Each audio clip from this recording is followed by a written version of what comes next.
Hey guys, it's me, poddude. Whoa, hey, voice reveal.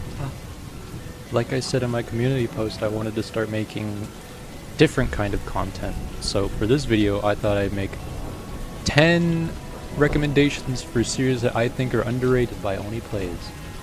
This isn't a top 10, this isn't ranked in any way, but there's still just 10 series that I really like. The first one is the Sims 2020 playthrough. It's honestly just a really cozy playthrough. Sims is just a classic game, and it was really funny seeing them create the channel awesome people and seeing how they interact. This clip from the beginning should tell you all you need to know. So one of these has to be Spoony. We'll take a while. Just process it. There we go. That's the guy. That's him. That's our guy. This is gonna look so bad.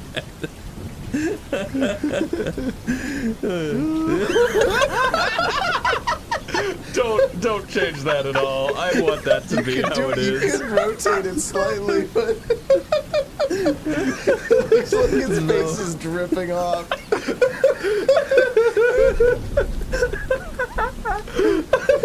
That's amazing. Yeah, no, I'm not changing that.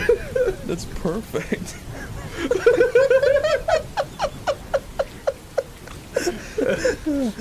That's great. The next series that I think is underrated is the F-Zero X series. It's just such a cool game because it's so rare. It's for the Nintendo 64 disk drive, and there's a map creator, and they have a lot of fun with that, like in this moment. Wait, Tippy Tom, as in the ones we make? Expert just puts the AI harder.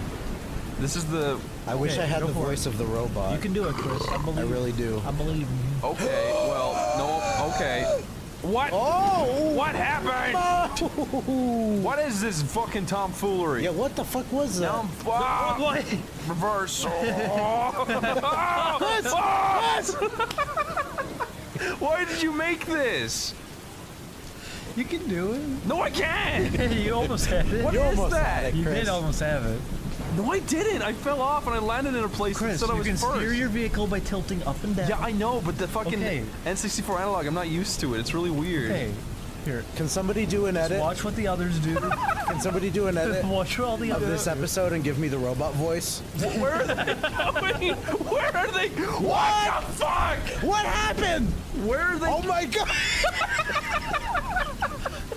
The score sucks my dick.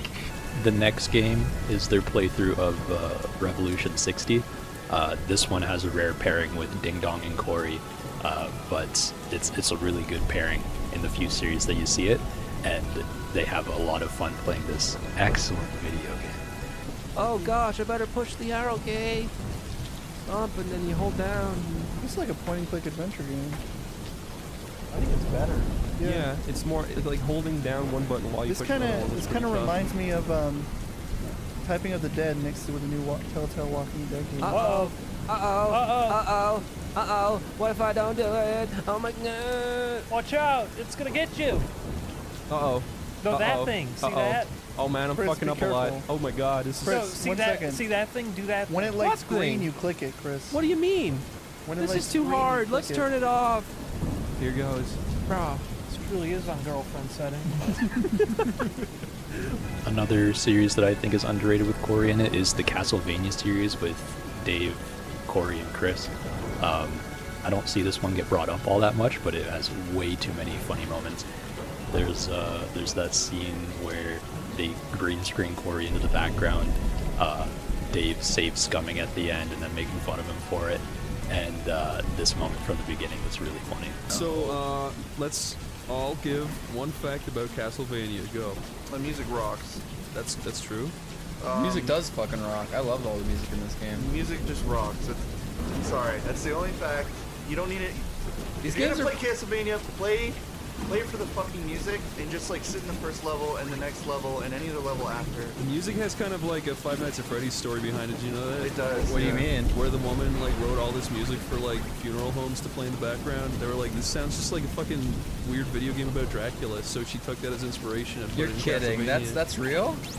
No, you fucking. That would have been fucking amazing if it was. That was quite a lore spiel. I actually had no idea. I was totally entranced. Why would you believe that? Because it sounds believable. Yeah, this sounds kind of You cool. believed the part where they said that this belongs in a video game about Dracula. That part sounded kind of weird, but I thought you No, were just, I you thought know. you were interpreting it in your own Chris way. I thought sorry. people just said like, this is really creepy and should be like in like a, what is it, like Brother Lucosia fucking movie? All I'm saying is, the woman accidentally wrote it to be good because women can't do anything right. Yeah, Thanks except for that write one, music. Chris. The next game is totally accurate Battlegrounds. It's probably the least underrated out of all of these because it has a few moments that have been animated, like the Mr. Peter Schmidt and stuff like that. But I just love Battle Royale games. It's such a cozy experience. Zach and Ding Dong, I think this is the only time they've ever played together, so I definitely think it's worth a watch. Oh god, I think I'm dead. We made it through. No, I'm dead. Okay, left it. What the hell? I'm behind the thing. Waiting for me. Well, the wall's closing in, Oh my so God. run. I'm running. Just run! It's gonna move again. Run, Zach! I'm running. Run I'm towards me, not towards the wall. Oh, fuck, that's fast. Run! No! Run! No! Run! No! I think you made it. Oh! You made it. Oh my God! Look behind you. Look at that. Look at that. That was almost you. That's so fucking cool. You screamed like a fucking banshee pig. I thought I was gonna get smashed. I don't want to get smushed or something. Gonna get smashed. Now the next series is literally the first Oney Plays with Friends, which is Left 4 Dead 2, the one where they played online like 11 years ago now. But nobody ever talks about it. I mean, I made a fan complete series for it that I took down, and I hope they upload officially. But it's just too funny. There's like Zach screaming at the top of his lungs, team killing, just some of the best stuff ever. Let's try again. This is fun. Alright, I have an idea. Point Guys, an I idea. have an idea. Just don't go anywhere. Don't go anywhere. I'm gonna try something, okay? Stay here. Don't go anywhere. Alright, watch. You're gonna wait for the Stay zombies? here. Watch me. Are you kidding me? Stay here. Stay here. Stay here. Fuck you, Stop Zach, you fighting. fucking dick. You fucking turn. Stop it. He started it. Alright, now watch. I'm gonna Okay, use your watch. fucking health now, Zach. Check this out. Are you ready? Kill Chris! No, Watch. Corey! Don't. It's the only way! It's the only way to get him to kill I will kill you Chris. both if you try. Now, Corey, do it. Kill him from both angles. Don't. Actually, I'm not a team killer. Yeah. Yeah, good luck without me. Corey, what are you doing? That was the best player. Winning up. We're gonna get further without you. Oh man. Further? Farther. Ah, Adam's the best gamer in the whole game. you're a gay. Don't say that. Next on the list is Blue Stinger. This is one of those like weird Dreamcast kind of games where like it's like Illbleed and Deadly Premonition, but I feel like this series is not nearly as popular as those two, but it's still just as fun, and this one is definitely one that you can fall asleep to watching easily, I feel. Oh my God. And you were right. It landed right in the middle. What's going on? Tim, start up the engine.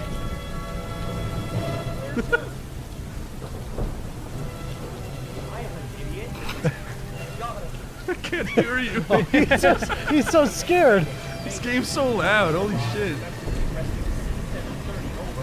What? We can't understand you. The score's too loud. Are you allowed to go into the It sounds like options you're or having a something? very exciting time over there. Oh my god. Fuck. Oh my. Now this one is a fan game, but it's one of the best fan games I think I've ever seen, and I'm so glad Ding Dong brought it to Chris's attention and they played on the channel, because it has so many features like how you can change from 2D to 3D, and it has the intro to this series is genuinely one of the funniest. I go back and find myself watching it over and over again, and yeah, here's a piece of that. Oh my god. No. Is that a 3D? All right. These guys are big time. I like rocks that look like this in games because it looks like chocolate. Do you want just 3D chocolate to be tumbling towards you at all times so you can just eat? Yeah, I don't and see why not. enjoy? I guess I get sick of chocolate pretty fast, so maybe not. Curses! Eggman yelled. That hedgehog and his ridiculous friends will pay. ridiculous friends. His ridiculous friends will pay for fucking damn shit. It was hours later that he had an idea. Hours later? The black rock had a large amount of energy within it. If I could somehow harness this, I could turn it into the ultimate battle station. And every You forgot last to do a person, roll there too. and every last person will be getting for including Sonic. Oh, I love how they drew Sonic. Look at little Sonic. Look at his little toesies. Before beginning his scheme, Eggman decided to give Sonic a reunion party. Oh, they even animated it. This is crazy. Uh-oh. Preparing to nuke Sonic. Said the nuke machine. Okay, alright, we're getting to the end here. The next one is Priest Simulator. This is a really rare group. I don't think this group played much together. Lyle, Zach, and Adam. This one's just weird because the game is so psychotic. It's like Postal, and there's a lot of funny moments like Zach's Russian accent, and this one right here. Whoa. Call your vehicle. I think the game should just drop you right into this instead of having all the cutscenes stuff. proceed. All the cutscene stuff, all the story stuff was totally irrelevant in my opinion. Fuck yeah. Oh, Priestmobile. We can, oh my god, we can. Holy shit. This is crazy. My god. This is amazing. Oh shit. Whoa! Dude, this rocks. This is fucking really. What's happening over? Oh, I see. Oh my They god. have him in a cage. There you go. Yeah, screw him up. Where should we go now? Wherever Don't you do want. exactly what you Last but not least on the list is Death Road to Canada. This is one where it didn't even really matter if it had all that many funny moments. The game is just so much fun to watch them play and interact with. So I hope you give it a watch on my recommendation. Okay, well, you have an array of awful items, Yeah, so maybe keep one of the melee weapons. There we go. use the tennis arc. This is like fucking. You sure you don't Shaun want of to use the Dead. healing spray? Oh fuck! Why didn't you tell me? I mean, I did. You told me well after I pressed start. Oh, dead. So yeah, that was my first original video, if you can call it that. I hope you guys, if you haven't, I'm sure all of you have seen these anyways, but if you haven't, please watch them and let me know your thoughts on the comments, and let me know also what you think are some underrated series on the channel. I've seen everything, but I'm sure there's ones that I can go back to and watch more than others. Yeah, if you liked my list and the video, be sure to subscribe and like, and I'll see you in the next one. Kisses. Hey guys, it's me, poddude. I'm currently recording at 3:15 a.m. Why am I still up? For this video, I'm going to be doing the top 10 most obscure games they played on oneyplays. Let me start off by saying that I am not including fan games or obvious shovelware kind of games that of course nobody's going to remember or care about. So yeah, let's get into the video. At number 10 we have Dustborn.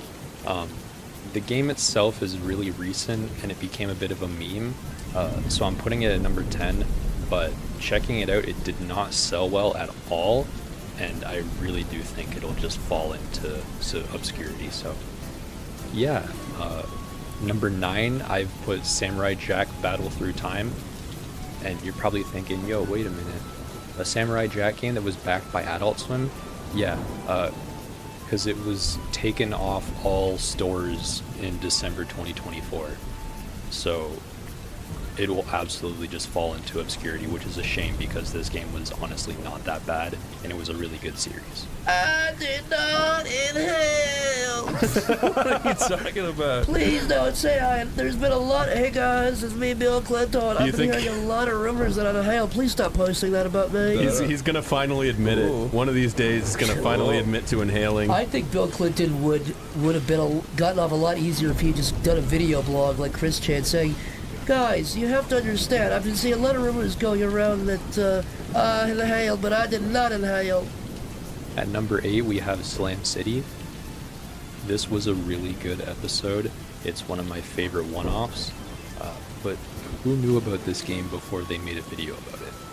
I definitely didn't, and I even watched the Angry Video Game Nerd, so I should have. That's all. Julian. What do you call two Mexicans playing basketball? Essay. One on one. Why do you know all these? Why was Cinderella thrown off the basketball team? Because she looked like a cunt.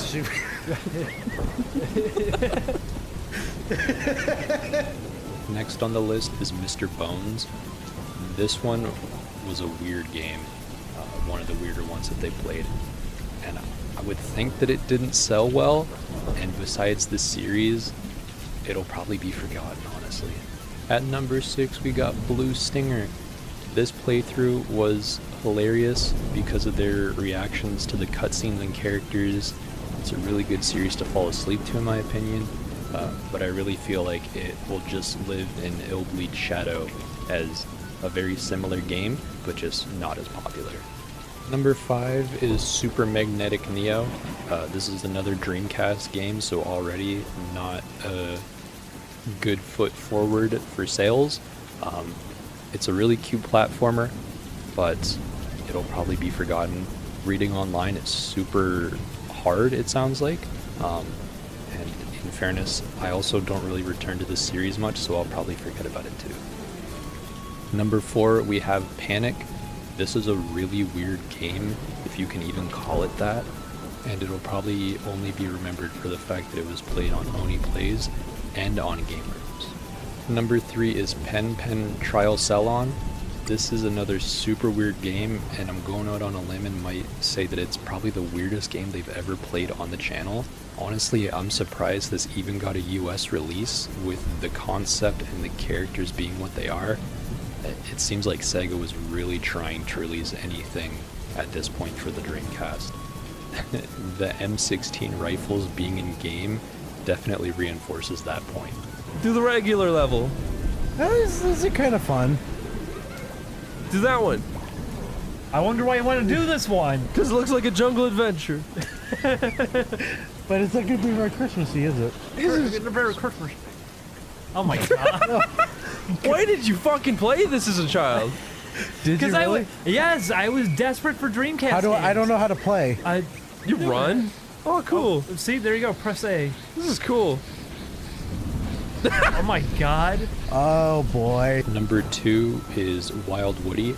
This game is definitely obscure, as I believe Ding Dong talks about in the series how there were barely any videos of gameplay when they recorded it, and I think this was back in 2016.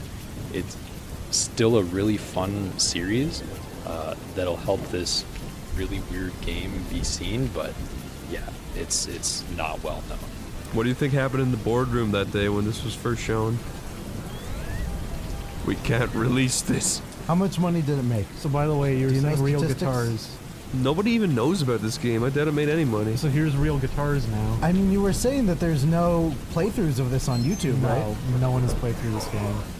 As in, nobody has finished it, or nobody's recorded anything of it whatsoever? This level is the furthest I've ever seen anyone get. Okay. Really? I've beaten the game, but I'm probably the only one. This game is awful. I'm the only person in history that beat Wild Woody. How do you feel about that fact? Is that something you're proud of? No. Alright, number 1 on the list is Mad Panic Coaster.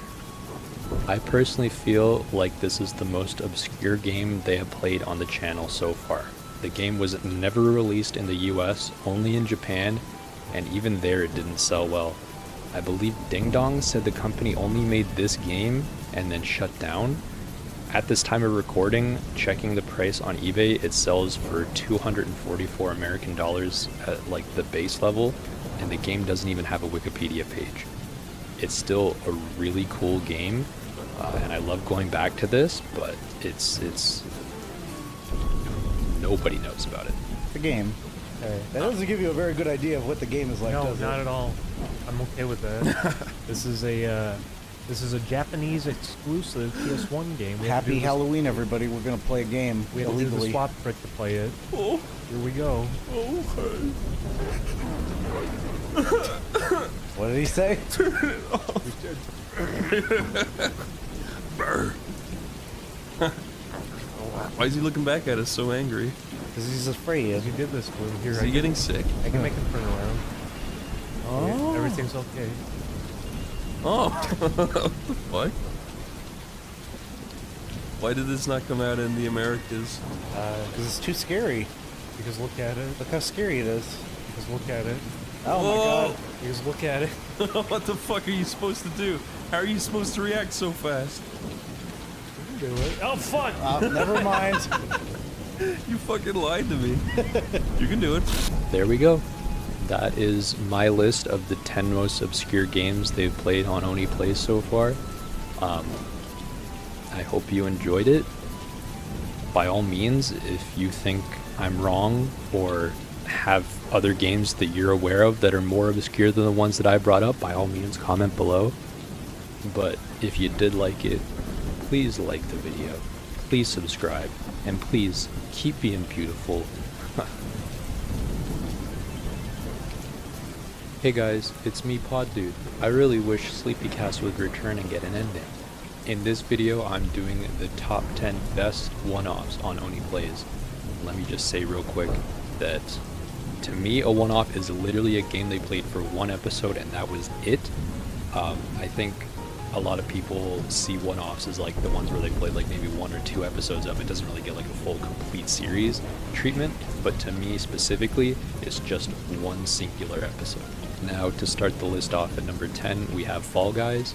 I really like any kind of game like this where it's just the boys playing through and trying to beat others, like Fortnite. That was a really fun series, and it's a shame that this one only got 1 episode, but I do find myself coming back to it for moments like this. Dude, you can get a little scout. Does that mean I made it to the final round?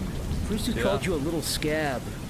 I didn't do that. Chris Stop. just called you a scab on society, No, man. I really didn't, dude. I'm sorry. I did Dude. not do that. Dude, he's written over 40 AOL messages to me. I can show you. I got it printed off here. He called you a scab on society over 40 times in the last 2 weeks. That's not me. That's my little brother on my account. So. He's been going around telling everyone you're a scab on society, and I just thought you should know. Here's the 40 papers I printed out. Number 9, we have Among Us VR. This is probably the most recent episode that's going to be on the list. It was just a lot of fun seeing them talking to the kids and trying to trick them to voting each other off and stuff like that, as well as the kids asking them to do impressions of like Markiplier and stuff like that. It is just the best. The host is AFK right now. What? What the fuck? He's eating some nummies, okay? Well, don't get them off the nummies. I want to play. Wait, where's the host? really Where's the wanted host? to Where's play. the host? Wait, where is he? He's purple, he's purple. Hey, purple. Purple? What? Where is he? Where is he? What? Well, he didn't leave. He's not in the room. Purple, I got 2 words for you.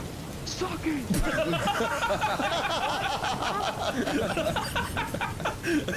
All right, those are 2 good words for that. All right. Can somebody start the game? At number 8, we have Guts and Glory. This is basically just Happy Wheels in 3D. It was a really fun game, seeing them play it and reacting to some of the deaths and stuff like that. It was just a lot of fun. Maybe one day they'll come back to it, but for the time being, it's just the 1 episode, and I love it. Is someone shooting arrows at me? There! Get your kid out of there! Oh no! Your kid! Who is this asshole? Oh my god! Your kid's getting filled with arrows. Zach, gotta be careful, dude. Protect your child, you fucking idiot. I will by killing the assassin. It's a fucking robot. Oh, And your kid is gone. Your kid's gone. that's fine. I didn't want to You didn't even go back for him. Get Get out of there. Go to the end. Fuck your Can I kid. get my son back? No, you can make another one in the He's future. full Just of keep going. arrows That's a good already. point. There you go. Jesus. You lost your fucking I was kid. trying to kill the machine. I was trying to kill my boy. Okay, you're doing alright. I'm trying to go check right there. You're saying he's doing all right. I just saw him lose a kid. Yeah, but like, you're gonna blame every parent for losing their kid?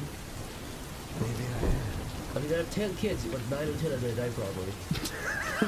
That's super duper. We're back in the fucking dark age. Next on the list is Flintstones on NES. This one was great, but honestly is probably just best as a one-off. Seeing them react to parts of the game and doing impressions of the character was hilarious, And honestly, the game didn't seem that bad for being like a licensed NES game near the end of the console's life. At number 6, we have Fat Dude Simulator. This was a gem they found online, not for the fact that it's a well-made game, because it wasn't, but it was just some random weird Steam game, and their reactions to it were awesome. It was also followed up after that by Fat Dude Prison, which is also a really good episode with Chris, Tomar, and Lyle. Why is it Whoa, scary? You hear that? Something's What if this happening. is just witch hunt with a fat guy? I'm down for that. Whoa! Oh! Oh! What is that? Go away! Kick What is it! that? Oh my god! Really? Did that fat guy just get killed? I got killed by a fucking forest. Oh no, he's fine. Yeah, that forest nymph just fucking ripped your Forest nymph. That's the word I was looking for. Dude, fuck this guy. What are we supposed to even do? Follow If the I- path. I don't know. If I was on redtube.com Maybe find some clothes. and I saw Fat Guy versus Forest Nymph, I would click the hell out of that. Fat guy versus forest. Fat Guy epically battles Forest Nymph. Oh, I found something over We'll here. never guess what happens next. Number 5, we have Skeleton Game. This is another weird Steam game that was honestly really poorly made, so hearing them make fun of it the whole time was awesome. Especially when they figured out that it was probably made by a child, and then Chris began to backpedal. I want to remind everybody that Chris paid $14.99 for this game. Hello? Hey man, where are you? Get started here. Is it the skeleton? Campfire. Oh, I'm driving right now. I think that's his black friend. I thought it was like a criminal. No, I mean like he's got the distorted voice. That is not what I. Next on the list is Mouse Game. This episode was hilarious the whole way, and I knew when it came out that it was going to be one that I would go back to. I always find oneyplays episodes super cozy, and this one was exactly that. So yeah, I just keep coming back to it. Dining room. This is actually a dream come true to me. If I was ever reincarnated, this is the best you can hope for. Becomes a human, you push one to attack. Can you fight it? What the Whoa, fuck? you shoot little orbs.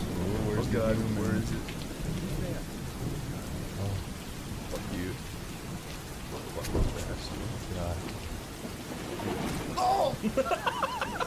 This is Was it the man or was that you, Tomar? That was me. That was me. That wasn't you. Yes, it was. Was it really you? Yeah. It sounded like. Yeah, I thought it was the guy going, oh! I just killed a human, I guess. Is he really dead? He wasn't much of a threat. Oh, You know it's illegal to go snooping around something. I will find you and make sure you're sorry for disturbing me. This This guy's a This psychopath. guy got hired dude. on Fiverr. Although it might have gotten away. That mouse shot the green orb at me. No! My greatest accomplishment was getting a microphone to need any record more without troubles in any my house. noise from my mother. I don't need any more troubles in my house. What the fuck could that possibly mean? My house is under attack by rats! This is the best. I just fucking grew up. Holy Oh my god, he Oh got my the cops, God. dude. The guy's from the Foreign Legion. Fuck Shoot you. an orb, Chris. How do you get the green juice? Why is there so... Oh, God! At number 3, we have Mad Panic Coaster. This is one of those weird unknown games that Ding Dong brings to the table, and is honestly probably the coolest one that he did. I find myself coming back to it not for super hilarious bits or funny moments or anything, but just to see them play a really unique game and have a lot of fun with it. At number 2, we have Slam City. This one is a really odd game because it's a full motion video game, and it was really difficult for them to play, but it was super funny seeing them get mad at it and react to how broken it was when Ding Dong's calling them a cheater and they're making basketball jokes. Yeah, it's a really good one. Alright, we're at number 1, the last stop on the road, and my pick is GTA Roleplay Hijinks. Let me just say that I love this video. It is genuinely one of my favorites Oney has ever put out. I love this type of content specifically, just going online and messing with people. I watch a lot of Rust and Counter-Strike videos where people do that, and Oney just does it perfectly. They find the perfect person to mess with, and they just keep following him around and messing with them. And then they had that try-hard police officer come along when Chris runs away from him and then steals the original guy's car. Bro, it was the best. And if you have not seen it, please go watch it. Hold on, let's see if that works. Hold on. That's him. Hey, Well, look, we got our own car. I got this car for free. Why so much? Make me run, dude. All right, let's go. Look, we got a new car for free. What the heck does this guy want? What's your problem? What did he Ooh, say? he wants to race. He's not gonna win. I'm fast. Let's like a Hulk. get him. Winko, you let him get away, dude. Look how fast we're freaking going. Oh, we're freaking flying, dude. Oh This my is him god, right we're here. coming up. Oh, dude, we better run. He's gonna be mad. Run, dude. Come on.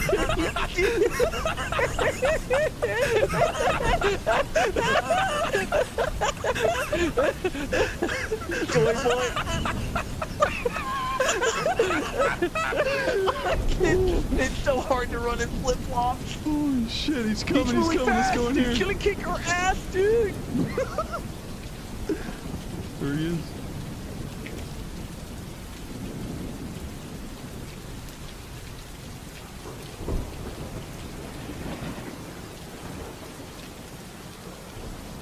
Help! Help!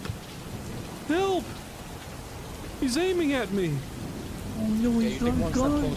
Look out, dude. What the heck? I didn't do shit to you. Yeah, you just No, smashed in the back dude. of my car. You just fucking killed me. Make a fucking I run would never. for it, dude. You challenged me to a race and I accepted. That was my top 10 best one-offs from oneyplays. Let me know what you think of my list. There's not all that many, so if you have other ones you like more, by all means suggest them in the comments. If you like the video, please like and subscribe. And yeah, have a good rest of your day. Hey guys, it's poddude. I'm like Auto Heckle without the psychosis. In this video, I'm going to be doing what I think are the top 10 best oneyplays series of all time so far. At number 10, we have dinosaur games. This was a really fun series with a variety of games that were all dinosaur themed, but it kind of mixed it up. It started with the weird online ones to Dimetrosaur, and then it finished with the Itch.io MS Paint dinosaur game that was just like a visual novel, but it was so funny, like especially Zach with how much he gave with acting out all the characters and stuff. Yeah, it was really good. I don't like it. We have to see at least one dinosaur, Chris. This is your left. That's your left. Oh God! Oh, there it comes. Oh God! That scared me. Shoot at it. Shoot it. It's coming towards you, man. It's getting quicker. It's getting You closer. little velociraptor. Oh God! Dude, run! Oh God! Dude, get out! I'm out. I'm out of. I'm You out of. wasted your Can you bullets earlier. reload? No. You press R. Press R. I am. It's not working. What the Dude, hell? there's a dinosaur running at you, and you don't have any fucking bullets. Get away! Oh! Okay. Did he stop? He's Did he leave stupid. Okay, it worked out. Alright, I'm not scared anymore of that guy. I'm not scared anymore. not scared. I'm not scared anymore. I'm not scared. Oh, I think I found another gun. Now you can kill that beautiful creature. Where is it? Oh, there we go. Okay. This is how they went extinct. Holy fuck! Whoa! Jesus. Sorry about that. I thought that was people cheering that little noise in the background. Yeah, he's smiling. He likes it. That's why this game's buggy. It's because it's really cool.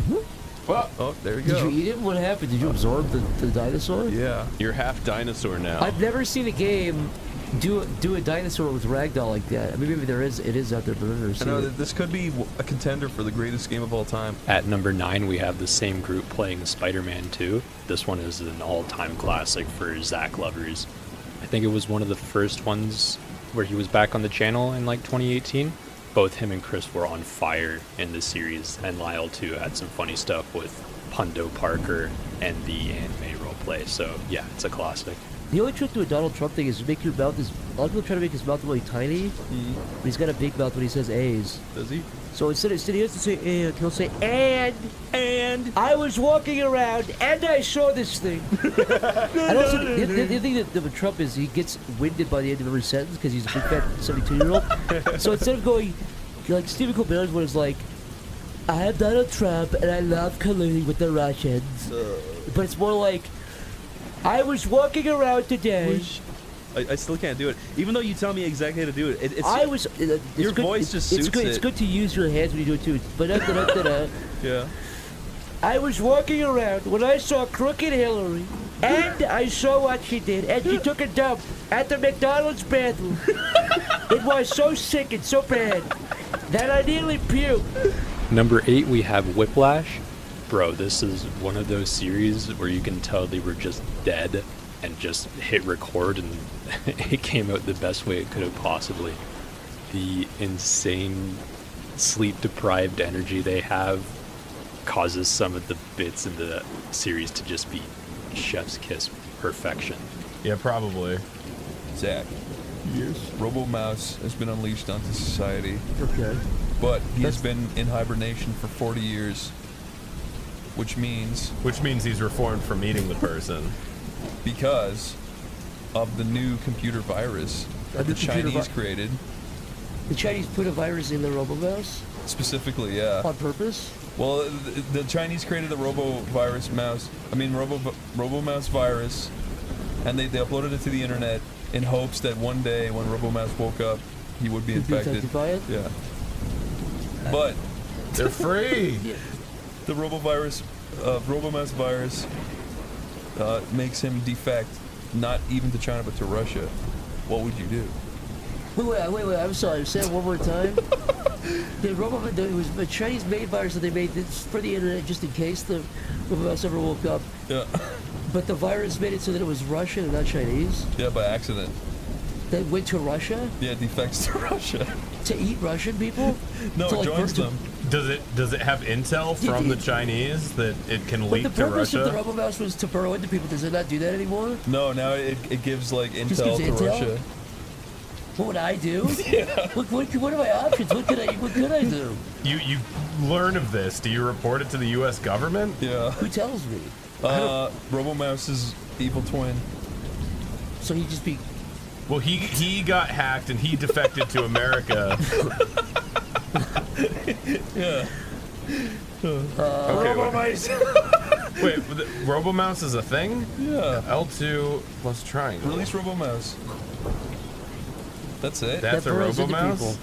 This is what you've been creating these hypothetical scenarios around? Yeah. At number 7, I have Donkey Kong Country 2 with Zack and Tomar. This is one of the best Zack and Tomar series. Too many funny bits to count, like the Trump and Linkar roleplay. I'll just let this bit speak for itself. Monkey tokens. Here, Zach, I'll be the grandma, you be the monkey, and Tomar, you be the man coming to get the monkey. Yeah.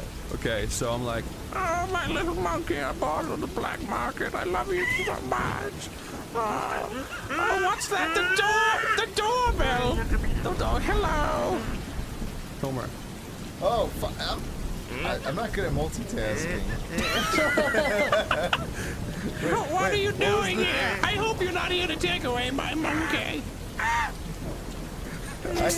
Wait, what is my role? You're taking the monkey away. You're the FBI. You know, I'm not supposed to have this monkey. You know I have severe ADD.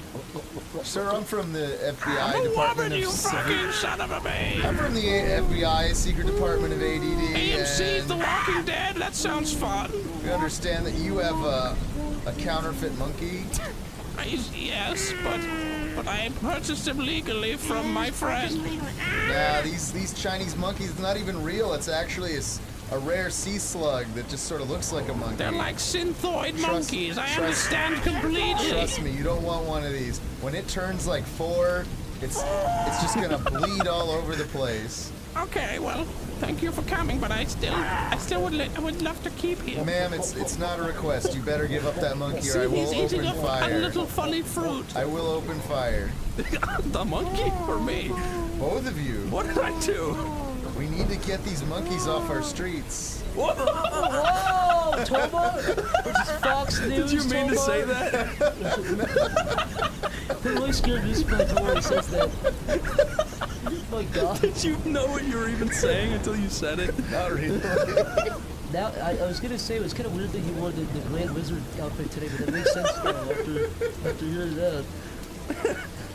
At number 6, we have Wind Waker. This is another instant classic. I knew it when it was releasing back in 2019.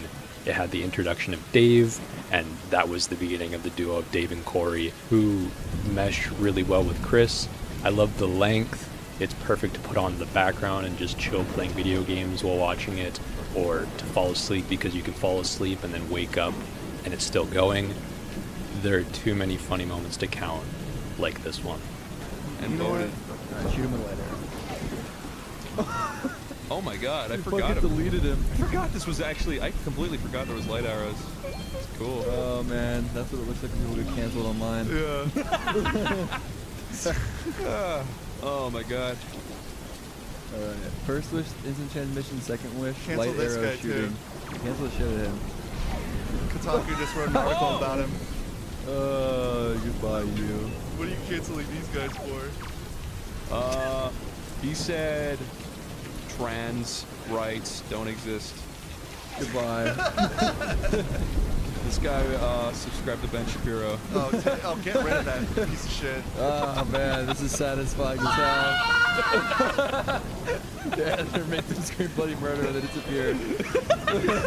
Kiss your sorry cocks, goodbye. What did these two do? He made a slur 8 years ago. Take him out. Yeah. That guy made a joke at the expense of the disabled. Take him out too. He's also disabled himself.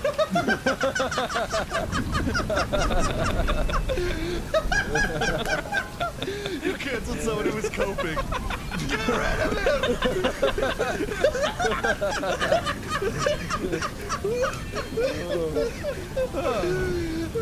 Corey, I love you. Oh god.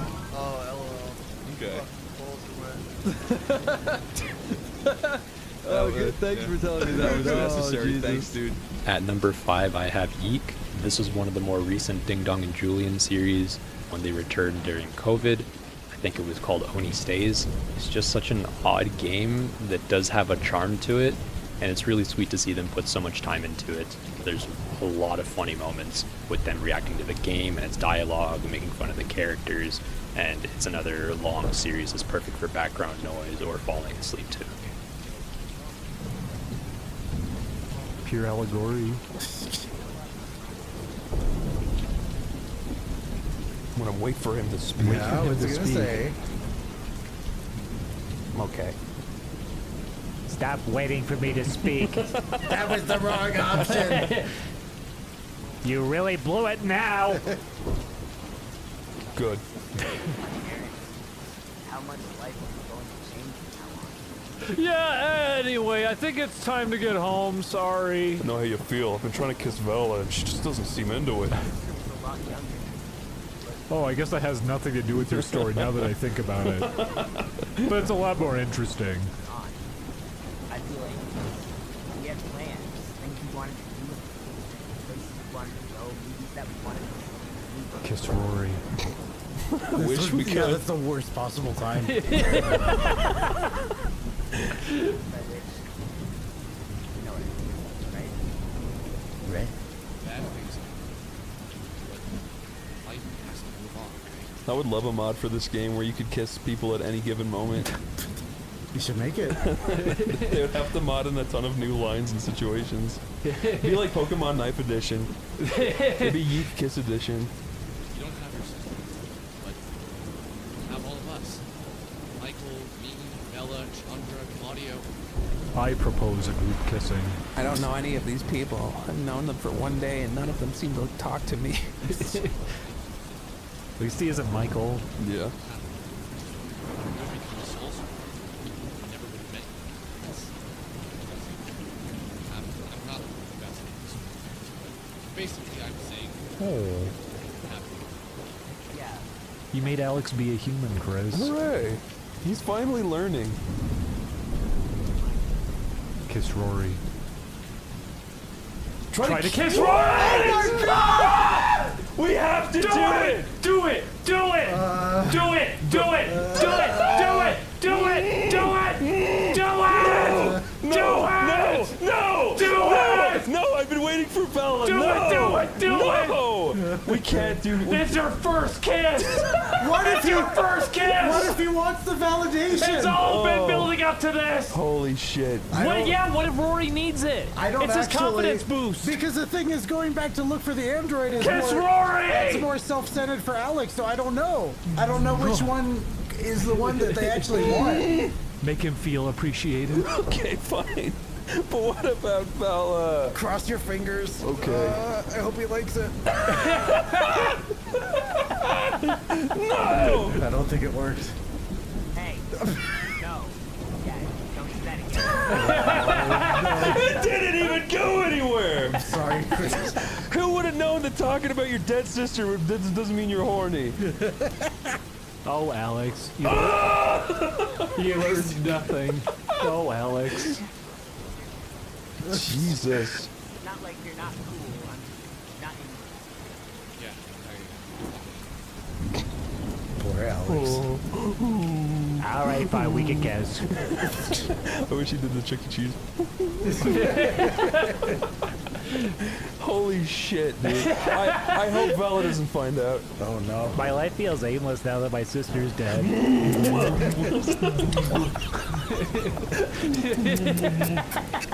Next, we have Kingdom Hearts 2, which is like the ultimate long-form playthrough on Only Plays. It's 20 hours, I think, in total, and I honestly wish it was longer.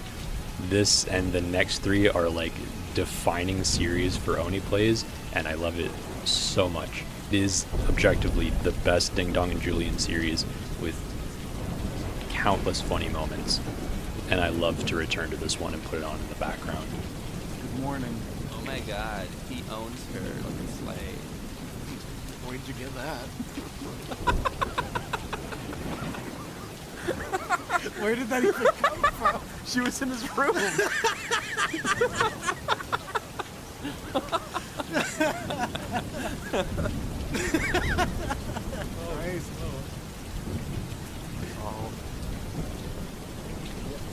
Here is your sale and purchase receipt for your new slave. Sale. Get on the cola I'm glad. Fuck you.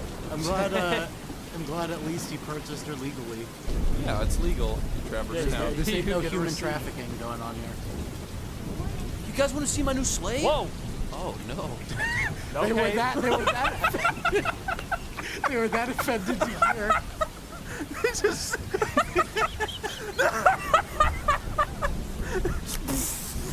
What did you say? Oh no. Oh my god. That was perfect timing. Chris, how do you keep doing something funny right on time?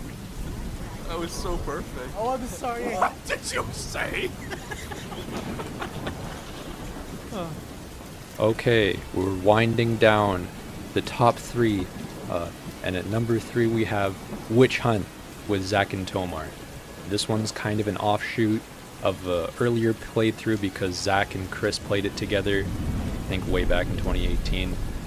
But returning to it with Tomar and Zack was 10 times better, and it has some of the funniest bits from the entire channel, and I'll just let this clip speak for me.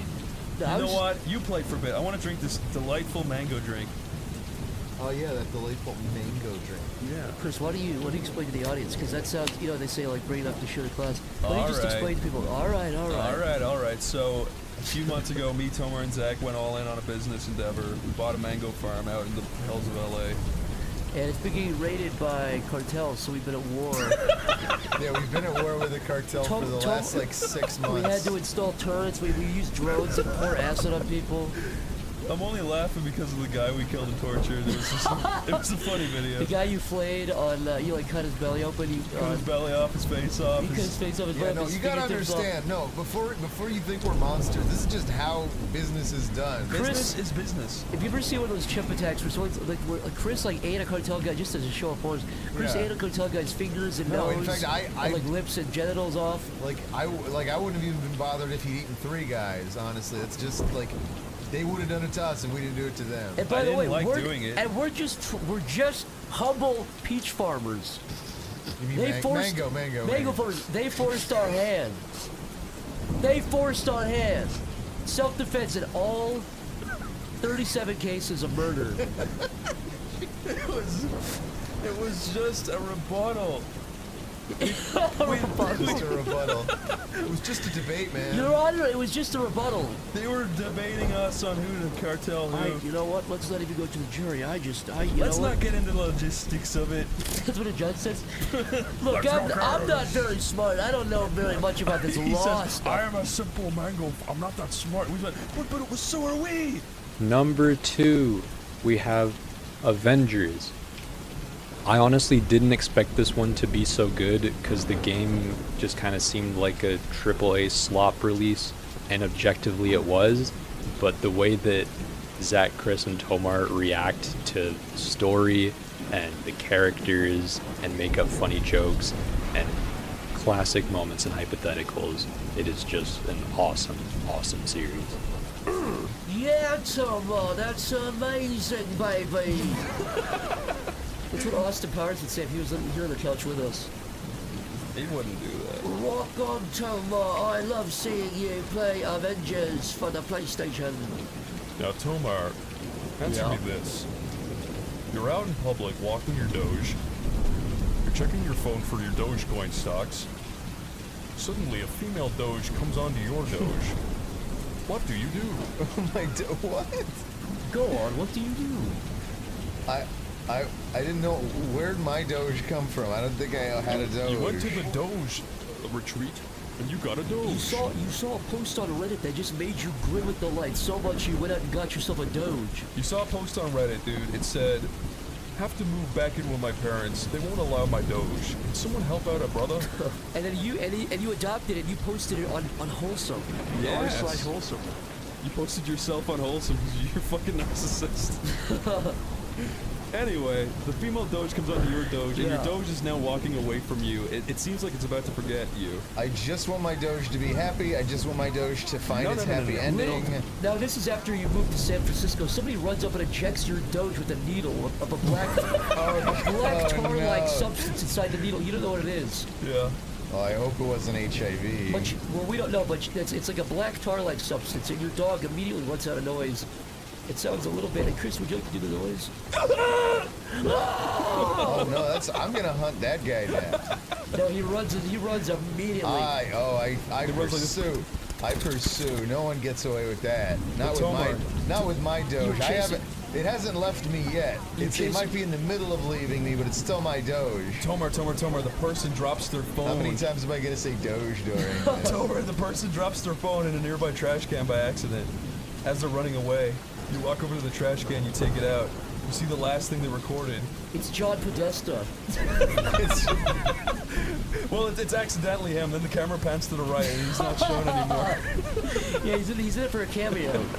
But then it cuts to you, and then it's the guy talking to himself. He says, "I don't want to have to do this. It's my only choice. I have to save her." And then it cuts off. I love you. If you ever see this, I want you to know I love you and I did it for you. Yeah. Now what, Tomar? What do? He's trying to save somebody. A girl. Wait, who's trying to save somebody? I got distracted by the game. The guy that ejected you in the Doge with the black tar-like substance. You think I can do two things at once? See, it's not easy, is it? So, the guy that, I'm still trying to kill him. Yeah, but dude, he dropped the phone. The video said that he was trying to save a girl. Yeah, but he killed my dog, my Doge, sorry. No, he injected it with tar. It might be a good thing. It might be an antidote. To what? Why? Who just drives by and... It's an antidote to your problem, which is you don't have any anecdotes, so he gave you an antidote. I'm going to at least catch him to interrogate him about what he injected into my dog. Tomar, an ambulance pulls up to the curb, dude. And the EMT walks out and he injects you with the black juice. No, that's not what I was going for. Okay, go ahead. The EMT steps out. They're really sad. They've got pink hair, and you've got a bone. They're really sad. He goes, I'm sorry to say this, but... Dude, I was walking in the street, and this man got killed. You got killed, and he takes out the mask. The man who stole your Doge, and they're both dead together. No! They're both dead. It's all right, Tomar. No! But the woman says, "Thank God these lovers died in each other's arms." And the guy takes his hat off. I don't accept that. The guy takes his hat off and puts it to his chest and says, At least I went peacefully. Tomar, they were both in love the whole time. No. It was for a good cause. They both loved each other and they both died My together. Doge never loved this man who It did. injected You tar didn't in know him. it. Tomar, it did.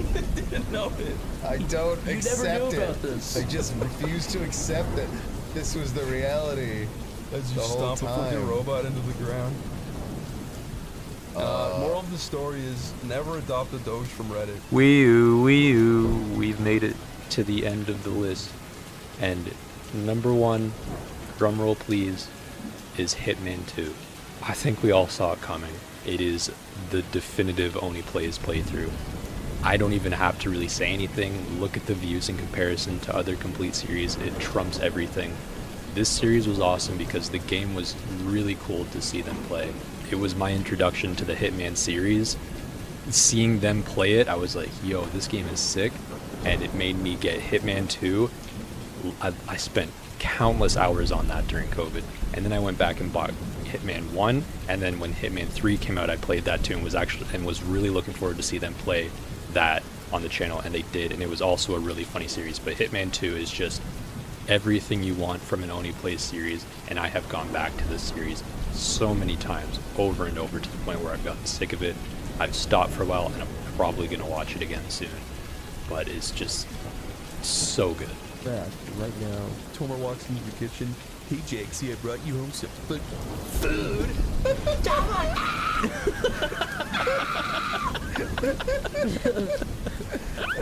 Wait, crime noticed. Oh, no, there we go. Good night, Jaxie. Forever. Good night, sweetheart. This is what happens when you overcook my spaghetti. When she opens my spaghetti. When you take a bite of my spaghetti, I do this to you. Spaghetti. My spaghetti. That's how I My say it. spaghetti is burned, I go bananas when you do that. So there you go. Those are my top 10 best Oney Plays series so far. Honestly, it's a pretty generic list, but I can't help it, bro. The good ones are good for a reason. There are a lot of them, Oney Plays series I mean, so please comment below your favorites. Maybe it'll get me to watch some again that I haven't watched in a while. I hope you all liked the video. If you did, hit the like button, subscribe if you would, and yeah, catch you later, brah. Hey guys, it's me, poddude. I'm trying to sound more excited in this video because I felt like I sounded depressed in my last ones. In this video, I'm going to be talking about what I think are the top 10 Oney Plays animated videos. This is going to be a bit of a shorter video because I'm not going to show any clips from the videos.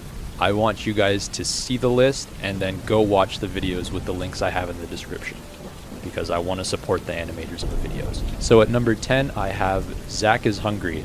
This was one from when they played GTA Online and started interacting with, I guess, fans. I'm not really sure who was on the server, but it was really funny seeing them mess with this one guy and chase after him.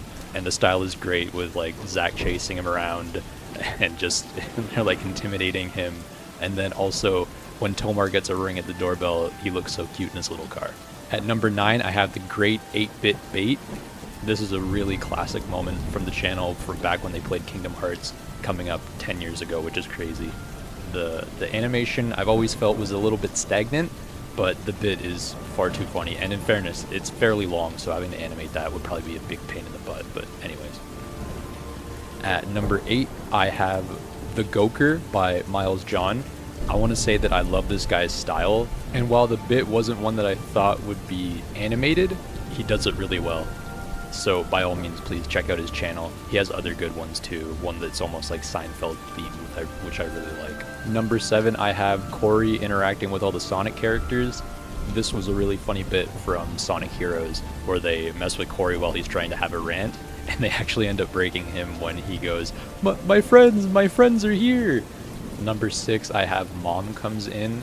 This one was from, I think, Slender, when they take a break to have a little bit of chocolate, and the bit was just really funny where for some reason Chris and Tomar get into doing like British kind of voices, and then Zach comes in as the mom offering a napkin, and they just call out Tomar for being the most despicable person possible, and it's really funny. At number 5, I have Mr. Bean Whole Foods. This was a really funny improv bit. I love everything about it, but especially about how Mr. Bean finally relents at the end and admits to what he's being accused of. That was a really funny part. At number 4 is Trump versus Linkara. It's just self-explanatory on why it's so good. I love especially at the end when they push Linkara to the ground and just start taking his jacket because Trump told them to. At number 3 we have the animated where Robotnik gets his henchman to kill Sonic. This bit was really funny.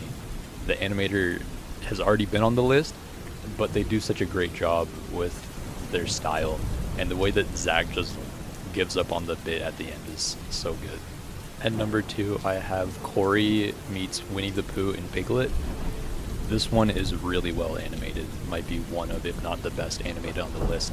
I love how Corey bounces to the door to answer it, just the way that he's drawn too, and I also love how Chris makes Pooh super depraved and then in turn makes Piglet depraved. It's really funny. And the final one, number 1, is Tommy 2. This is probably my favorite animated, not just because I love this moment, because I really do. I remember showing it to my friends when we hung out forever ago, and we all laughed so hard at Chris making the noises, and when he laughs about the man sneezing into his own son's mouth, it was too funny. But I also really like Amy's style, so it just goes together so well. So there we go. Right there. The list is done. That's my top 10 favorite animated oneyplays animated videos. I hope you like the list. Please go watch all of them if you haven't already. If you have, watch them a second time. It doesn't hurt, but let me know your thoughts. Do you have ones that you like besides the ones that I said already? Let me know in the comments below. And if you like the video, like it and subscribe. Thank you. If you've been watching oneyplays as long as I have, you'll know a decent amount of their humor comes from impression comedy. This is mainly of cartoons and some political figures, but also online content creators. In this video, I'll go over 3 YouTubers oneyplays has done impressions of and how they reacted to it. The first is Chris Chan. Recently they haven't really done much impressions of them, but back in the older series it was quite a frequent thing. In an episode of Ape Escape a while ago, they did a bit about him working at a Japanese restaurant. Oh yeah, what did you say? It was really funny, but I didn't want to say it because we were in public. I forget. Was someone getting yelled at by a Japanese? Oh, it was Chris Chan if he was working a sushi place. You want your sushi? Does he say, I'm working on it? And he goes, let me tell you. If the health department. Know what you are putting in our sushi. You cannot pepper spray the customers, Christian. You cannot pepper spray the sushi. It does not They taste could good. condemn our restaurant. It's not real pepper. And we would have to move out of it. He was looking What I call pepper spray if it's not pepper?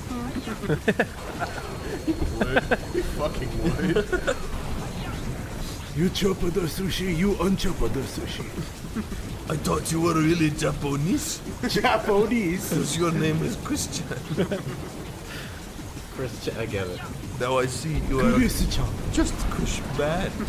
After this episode went up, someone animated it, and years later, Chris Chan either came across it or was sent it and posted this voice clip on Twitter. Oh man, he made me laugh. They made me laugh. Why would I call it pepper spray if it's not pepper? There you go. You got one on me. I like that joke. Why would I call it pepper spray if it's not pepper? With Chris Chan being the person they are, this is honestly a surprising reaction. They're able to have a good laugh at the expense of themselves. Life hasn't turned out the best for them, but at least this isn't a black mark on their history. The next YouTuber is Doug Walker, aka Nostalgia Critic. Chris is clearly a huge fan of him and has been following him for years. And a while back, he did an impression of Doug and shared his thoughts on one of his videos when they were playing Hercules. That's the Nostalgia Critic hatred. I hate his criticisms of that movie because he's like, what? It looks like Vegas. Why does it look like Vegas? And it's like, because Vegas looks like Greece, you fucking idiot. But he goes to Egypt and he's like, this looks just like the Luxor. I love Hercules. Hercules is fun. It's different. It's unique. It's all these fucking things. And he's shitting all over it because he doesn't get it. There was a thing he was shitting on recently that he didn't understand. He literally shits on jokes he doesn't get. He's like, how is that funny? I don't get it! It's like, it's because that's the point. What was he talking about? What was his criticism? I think he was talking about a shitty movie, but he was like complaining about a joke where it was the absurdity of the joke was the punchline, and he's like, I don't get it. Oh fuck! I'm crying at that. Why you thought that was so funny? Yeah. Just him scream. That's what he does. Now, this bit also received an animation and caught the attention of Doug, who also reacted really well to it. Also, did you see the Oney Plays animation about the NC? It's hilarious. Which one? There's like a couple of them. If it's the one I'm thinking of, well, first of all, of course I love intro, the animation done for us. Yeah, no, he always does amazing work. The Vegas one is amazing. Yeah, no, because everyone was quoting this line. What was it? Why does it look like Vegas? I'm like, all right, I gotta know what. I gotta say like, why does it look like Vegas? Yeah. So enough people have been saying it to me, so I finally looked it up and I saw this animation. I don't know if he did or someone else did, but it was very, very funny. They had me looking like Slugworth, and I'm just going, why does it look like Vegas? Fucking ruined. I hate this. Blah blah blah. I don't get it. I don't get it. And the last thing you see is me looking at like a sun, like this beautiful sunset, and like, I have like down your eye. And I'm just like, I don't get it. Like, I want to understand the beauty of the sunset, but I'm too stupid to get it. But I don't want to get it. For me, it's very vitriol in the middle of just like, because there's Greek elements in Vegas that ripped it off, you idiots. And like I said, they just have me looking so like that. But this place is coming out of me. If you haven't seen it, it is very funny. Just doesn't get it. He shits at jokes. He doesn't get it. I love it. Yeah, there's a couple, because there's another one where you're like at a Trump rally or something. I've heard of that one. I haven't seen it. That one. Yeah, so that one, the only thing that bothers me is that is clearly not us. We would not be at a Trump rally, but there was something hilarious. There's something hilarious about the critic, like, with that voice, yeah. Yeah, I think they said somewhere that, like, you were in the background, and then all of a sudden, the nostalgia critic in the background, build that wall! Like, my God, that made me laugh. Channel Awesome has had some rocky stuff happen in its history, so it was nice to see him react this way to the impression. And Chris and Lyle gave their thoughts on this. We should talk about Doug finally responded. Oh yeah, the man himself, Doug Walker. He saw the jokes we were making. He started slamming his desk. He kicked his fucking computer. Yeah. He said, "Get me the fucking president right now." That's not how it happened. It's how I like to think it did. He took it like a good old sport. Good old because sport. He recognized that there was no ill will behind it, and that makes me grin. Ultimately, this ended up in being a collab, as Doug was recently on an episode of Slightly Artistic, and it was honestly super chill. Hello, this is gonna be Slightly Artistic with Doug and Harry. Hi! Hey, Doug! Welcome! Sorry, I didn't get a chance to, yeah. Look at that, you already drawn me there. Look at it, looks exactly like me. Just a little dick with a black shirt. It's perfect. It's perfect. That's the dick right there. Now, the third YouTuber is Linkara, and sadly, while the first two reacted well to their impressions, he didn't as much. Chris has been doing a spot-on impression of him for years. One bit was a impression of him and Zach doing Trump in an episode of Donkey Kong Country 2. Watch out, dude. I have to say I loved Linkara, right? I was watching various places and I saw Linkara, the great Linkara. I topped the fourth wall, and he talked about the famous Power Rangers Red, right? He said it'll be out when it's out, and we like that. It'll be out when it's out. But great work ethic. It was so good when Iron Liz was there, the great Iron Liz, right? It's okay. Okay, that's enough of that. Wait, that's not enough of that. There needs to be more. That's when he stands up and says, Don't you talk about me, you son of a bitch. Who said that? What is that? It's what me, is that? the light bringer. Look, there he is. There he is. Get him out of here. Get him the hell out of here. Then cuts to the audience beating the shit out of him. Fucking ripping his jacket off. Throw him out in the cold. Don't give him his jacket. Don't give him Meanwhile, Doug Walker's just looking on going, he's going, build that wall! That'd be Say that. Just like Doug, Linkar was asked about oneyplays on a live stream. Well, obviously. Chocolate Gamer, my question was, have you sent the one play or oneyplay fan game? Yeah, no, because I have zero desire to ever think about or talk about oneyplays. I don't even know what that is. They are a YouTuber who is the one who constantly mocks me, makes fun of me, and apparently they do an impression of me that is that everyone loves. That everyone has to point out, wow, his impression of you is so accurate. And he's the one who popularized people calling me the Lightbringer, based off of my crappy old webcomic. So screw him.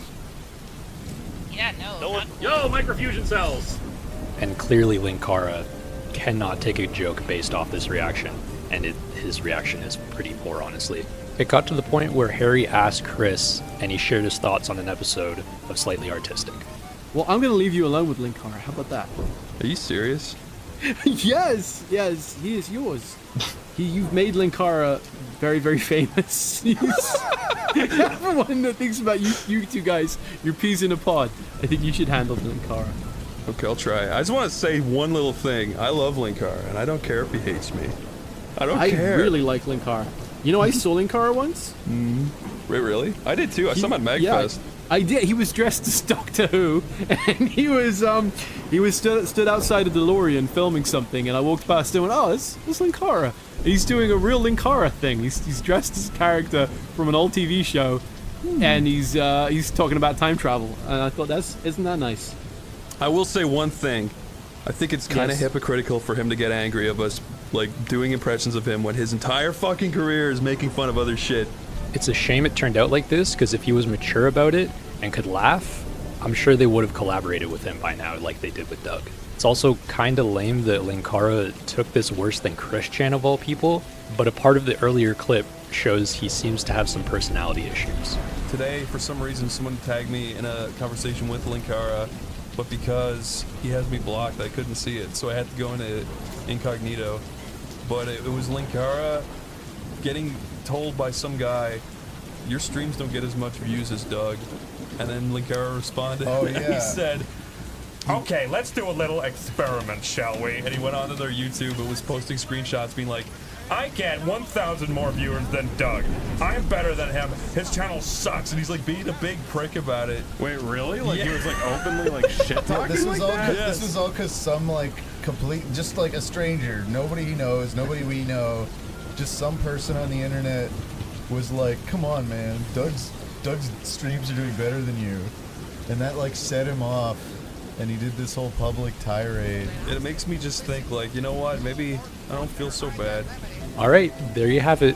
3 YouTubers who reacted to oneyplays impressions. If you liked the video, please be sure to like and subscribe, and check out some of the other ones on my channel. This has been Poddude, and I love each and every one of you dearly.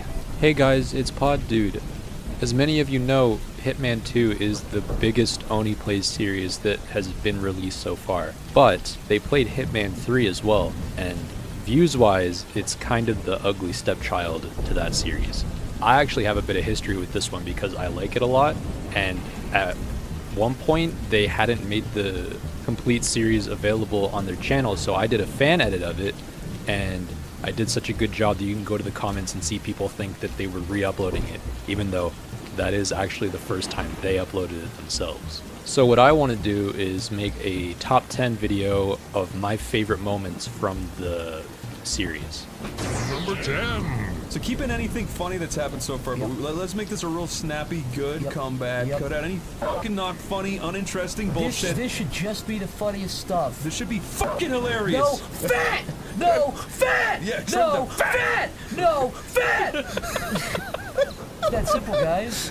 Now, guys, just because we're doing Dubai doesn't mean we support Dubai, okay? We are the most against Dubai of anybody you've ever met. If you ask us our opinion on Dubai, we will get I don't red even know in the what face. happens in Dubai except for like sandstorms and shit. It's just This one is literally just the intro, but I find it hilarious how unhinged they are to kick off the series. He's got some. There's supposedly 2 tokens that can be used to open the bank vault. You told me about the butler that your mom and dad had that you called the slutler, right? And you used to like torment him and like. I never had a butler. Tomar used to. He used to say, well, number one, he comes from wealth. He always says, I come from money. I can do whatever I want. But, Yeah. but he said, I used to have a butler and I used to torture that SOB. He said you peeled off his fingernails one time while he was sleeping. Well, I don't think that's even possible. How could he sleep that deeply? Because you injected him with a serum. Like everyone, I love it when Chris and Zach mess with Tomar, and the concept of him having a butler that he messes with himself is just really funny. Number 8. Because I am an excellent fighter. How old was that? How old is that kid now? Eye of the Spider. That kid's probably like 25. He came back one year and he was missing a leg. What? Are you serious about that? He had diabetes.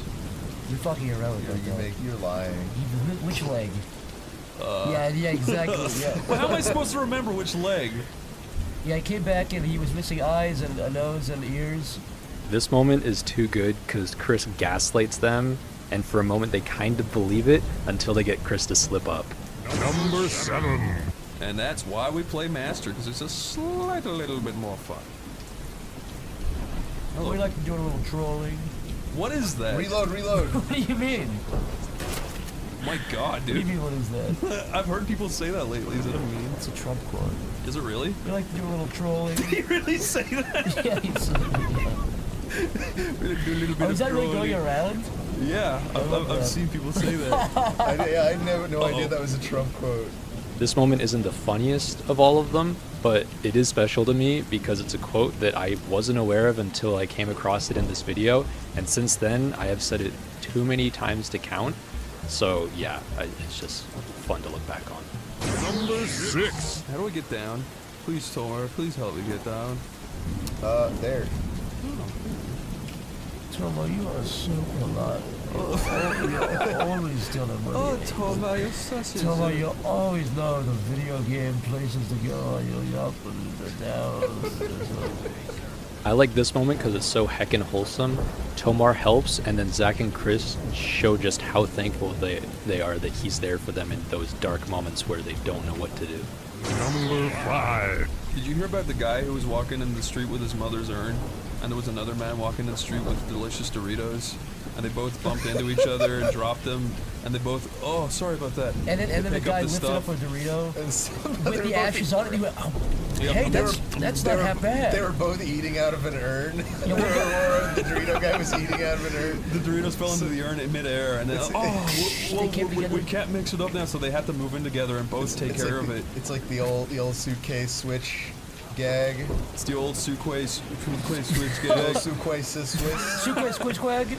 Yeah, this one is just dumb and funny, but I especially appreciate it because Zach and Tomar join in and help Chris flush out the joke. Number 4. Wait. The disclaimer, you guys, okay? Yeah. So people are gonna get mad when I'm walking around as Hitman, right?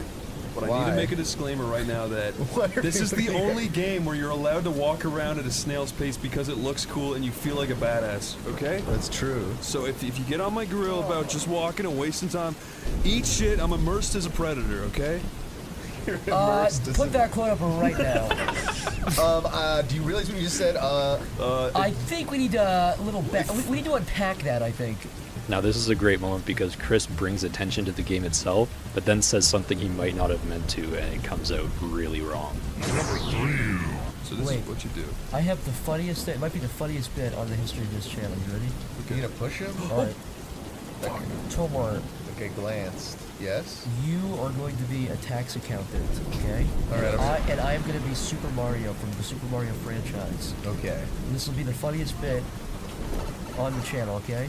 Okay. I feel so now Super Mario is as of right now. Right? Okay.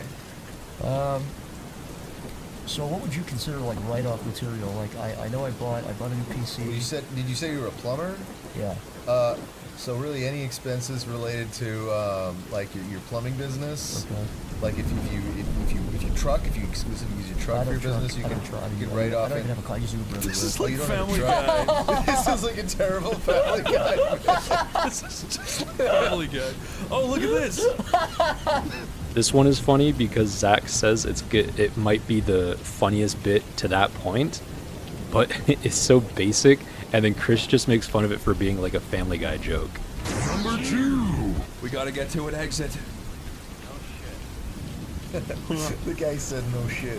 No shit. Like, I get they're going for realism with people cursing, but I just don't think it's necessary. It's just not necessary. It's just kind of rude. It's just kind of... Like, what if my little sister was playing? What if my little sis with her pigtails ran in and started playing the game and she heard that naughty language? It would make her into a whore, honestly. Oh. For hearing the word shit? If that'll do it, then anything would do it. That's like a thread holding the whole thing together. This is another ridiculous joke that's like borderline unhinged, but just the concept and Chris saying someone would turn into a whore from hearing the word shit is so dumb, but it's really funny. Number 1. I wish she'd use that on my ass. You could pick up that statue and throw it at someone's head. Just saying. Wait, which one? The one that's sitting on the table near her. Tomar, right you are there. so twisted. The cold idol. You're so twisted, Tomar. Oh no. You're so sick for thinking of that. No! Do it again. This game rocks. If you think about it, she was more evil than the guy you were trying to kill. What? What's that thought? If I think about what? Well, if you think about it, Tomar, like Chris is just letting out venting. She's already dead. He's just venting out all of his anger. So No, she's only unconscious right now. Yeah, no, she's. Oh, Look, really? She's got the He's little. scrambling her brains every time he does dude, that. You're throwing that like the speed of a baseball, like 4 times in her head. Every time she forgets something. Oh fuck! Oh no! He saw the body. Didn't see me. Throw a Fabergé egg at his Do head. the Schmidtmar. Let's throw the Schmidtmar. That's not a Schmidtmar. Uh oh. Oh no! But I have the Imperial egg. Don't worry. Yes!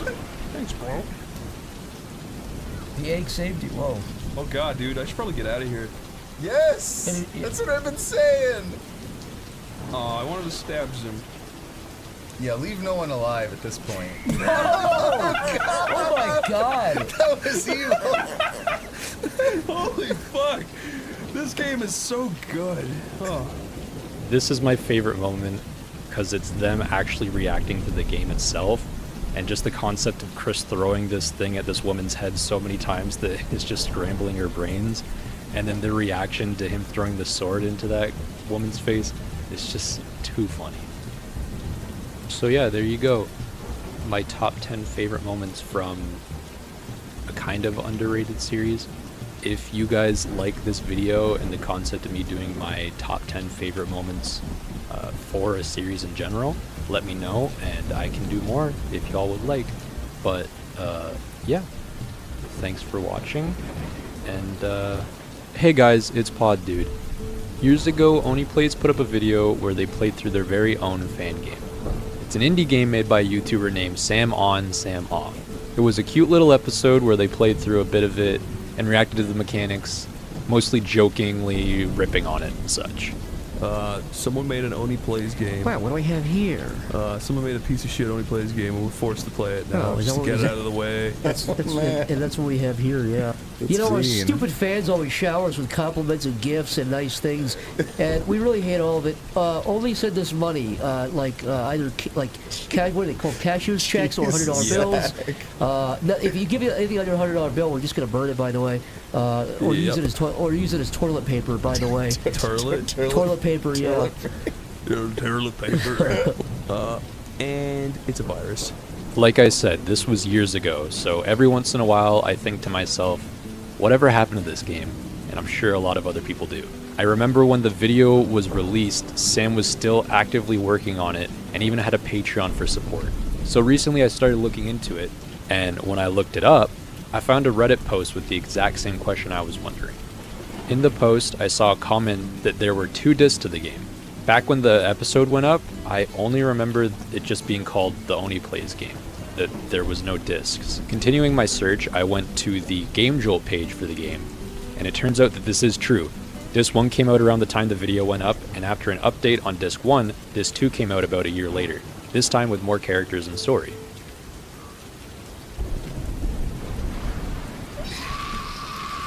That gave me a fucking adrenaline rush.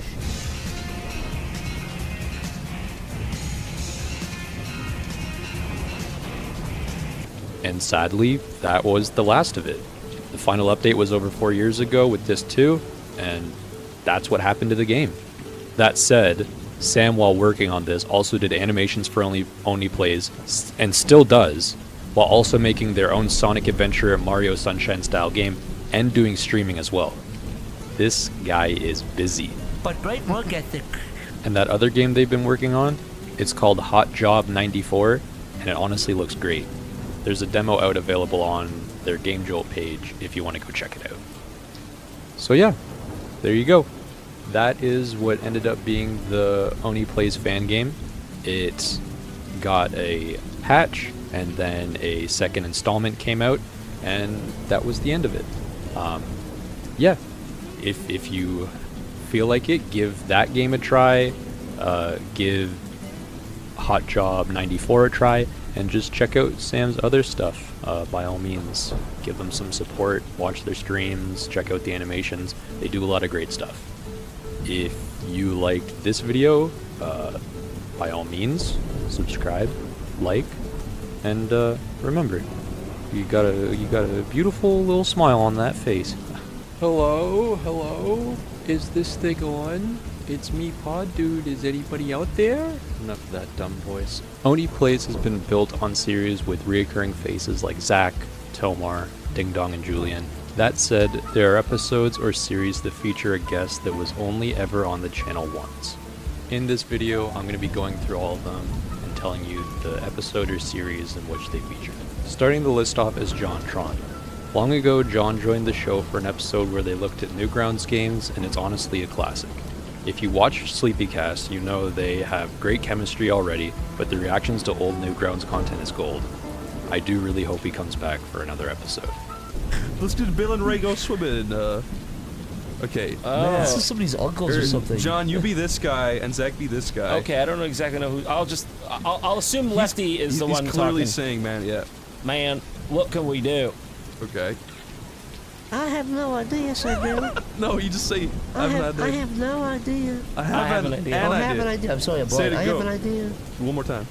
I have an idea, said Bill. What is it? Let's go swimming, Bill. Okay. The water's cold. Did these two fucking idiots make this? Yeah, they think they did. Jump in. You jump in first. You guys swapped. you jump in. What? You jump in. I'm dead. Oh my god, my crack. I think I cracked the temple. Oh my god, I think he broke a vertebrae. No, it's not a joke. It's not a joke. It's not a joke. It's not a joke.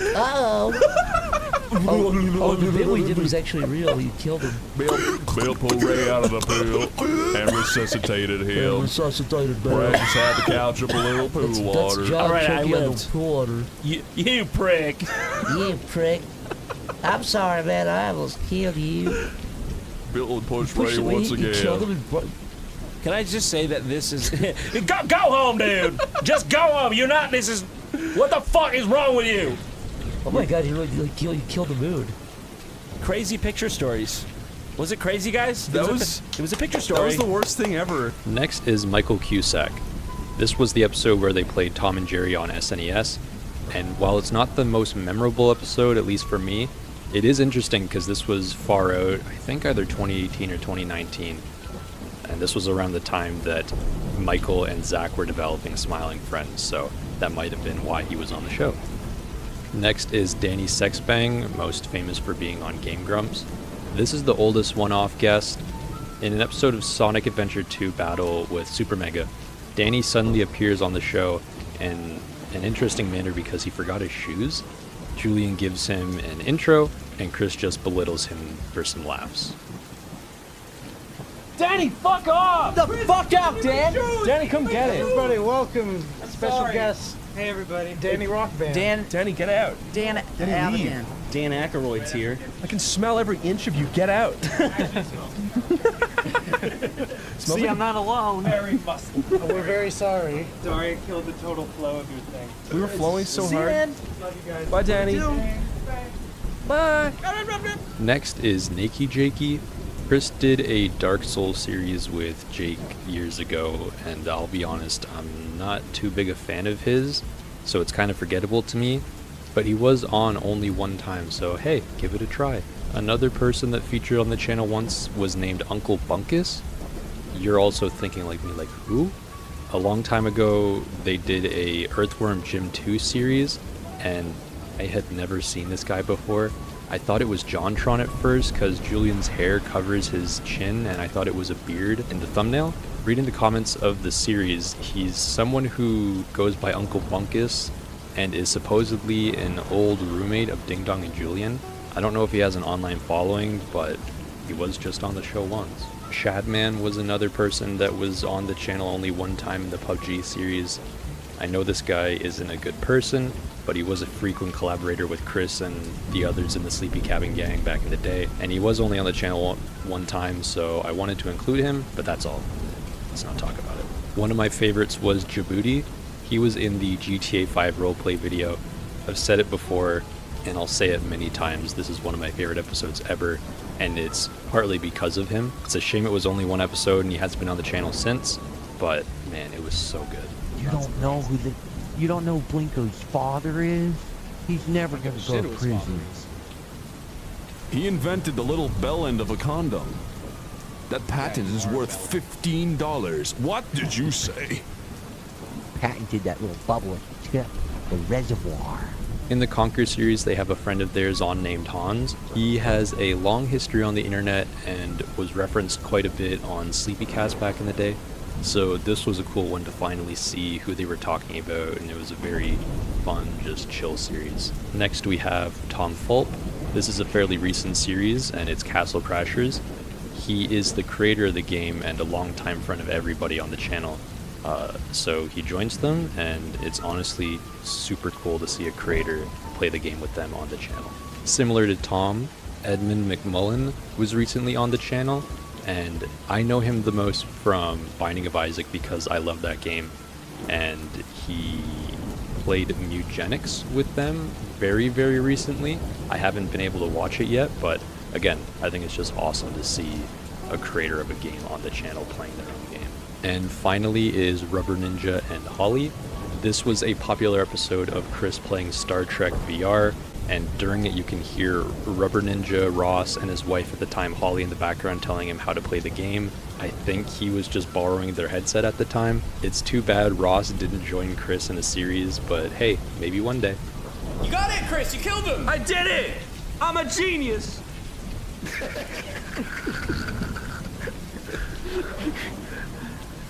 I want to meet your parents. Oh, Jesus. Jesus, help me. Oh, fuck! We're fucked, dude. I'm gonna turn off the shields. Turn them back on, Chris! Oh, okay. Oops.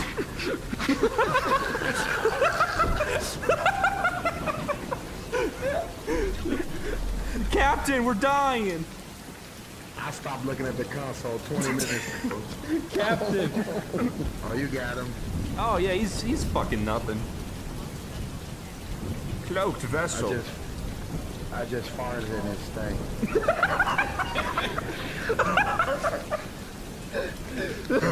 And it's coming in through my VR headset.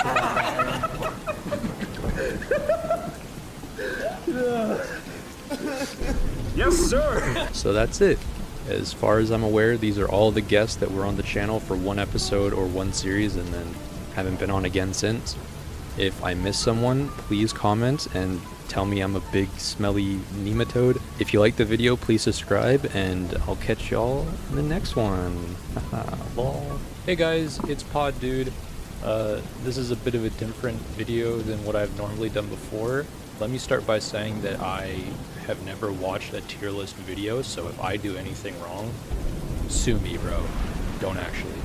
But I wanted to do a ranking of every single Zelda series by oneyplays. As you can see at the bottom, I have every single thumbnail that the channel has ever had for Zelda series. I believe we're supposed to go S down to D, which is the best to worst. So to start it off, in the S tier is Wind Waker.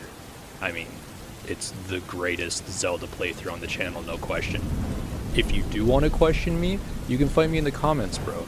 I will throw down. Alright, now you have to go back up. Yeah, I know. I'm not stupid. I mean, maybe. Let's go back up. Oh my. Oh my god. What? What? No! What? Corey's fucking turning pink laughing right now. What? Are you fucking kidding me? I didn't even know that was. What? I didn't even know that was possible. That's pretty gay. That sucks. Eat my shit. Oh my god. I'm gonna go through a door and I'm gonna come back up, and if that's not there, I'm smashing this fucking computer. Next on the list is Ocarina of Time, and that's going to go in the A tier. I just don't want anything touching Wind Waker up here in the S tier. Now, that said, this is a very close second. It's an awesome game, and the playthrough is both funny and chill, so it deserves to be in a very close to S. Where do I go? I don't know what to do. I ain't played this game. You have to go get your sword. Yeah, you gotta go to but the, what? You go up. You go up. Deku tree and You go burn, up. burn those spider webs. What I do? Fucking idiot. You gotta play the song in front of We're fucked. Ian The Stone. series is ruined. What I do? I don't know how to play 3D. You go in there. Play Epona's song. 3D Zelda make my brain invert. Now, alongside Ocarina of Time, I'm going to put Zelda 2, which might seem like a bit of a weird choice. I honestly really like the series though, even if it does have Mick. Leading up to it, I wasn't aware of the game much, but it turned out to be really fun, and seeing Chris try his absolute best to get through such a difficult game was something different. Also joining in the A tier is Link's Awakening. This is honestly a really good series as well. The game is super charming, and Tomar and Corey are a really good addition to Chris. It has some really funny moments and has a good length for it to just be chill to have in the background if you're doing stuff and have it playing. Now on to the B tier, I'm going to put Breath of the Wild here, only because they played it for so little. I do wish this game got a full series, and they actually ended up beating it because it's such a good game and they did have fun with it for the short time that they played it. And then right next to it, I'm going to put down Tears of the Kingdom. This was also good, and it had funny moments with Chris being so negative, but it's still just too short, so I'm going to have to throw it in the B tier. Also in the B tier, I'm going to put Oracle of Ages. This series has just been completely forgotten. Like, if you go on the oneyplays channel and search Zelda, this series doesn't even show up, which is insane to me. But it's still very fun. Matt joins in, which is a rare occurrence, but it's super chill, and there are some good moments in the series. Chris, you should write a kid's book. Okay, here goes. Not right now. Well, if you want. Yeah, write it right now. Julian goes to the hospital. Walking to the store one day, a man confronted me with a knife. I said, what is this? Minecraft? The man replied yes, and proceeded to give me Minecraft. What? This book is an unofficial Minecraft strategy guide. This is like the intro At what page. point do I go to the hospital? So I guess it still is a kid's book then. You go to the hospital in the last chapter because you're like, I wanted to finish this book, but now I have to go to the hospital because I'm dying. And it turns out the doctor is a creeper. We all know what happens then. Now on to the C tier, I'm going to be putting Parallel Worlds here. I don't know if this should count because it's a fan ROM hack of Link to the Past, but I did want to include it. It is a short series, but the soundtrack of the game is cool, and there are some funny moments. A little fun fact too, there's a complete series for this, but it's actually missing the last episode in it. It's about like 20 minutes short. Now, alongside it in the C tier, I'm going to be dropping Majora's Mask.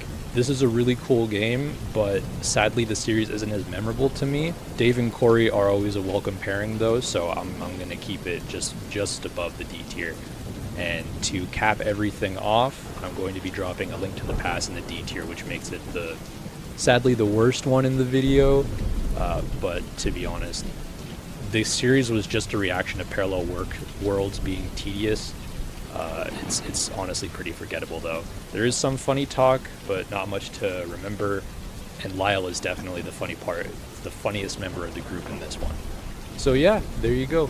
That is my tier list of every Zelda series on oneyplays. Please share your thoughts in the comments below. I'd like to know what you think is better. Should I have put something alongside Wind Waker in the S tier? Do other series deserve to be lower or higher on the list? Please share your comments below. I'd love to have a discussion, and yeah, see you guys in the next one. I'm so tired. Oh, I'm so tired.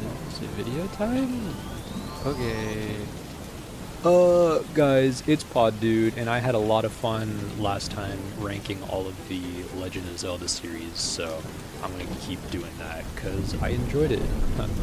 In this video, I'm gonna be ranking every Jeff series from best to worst.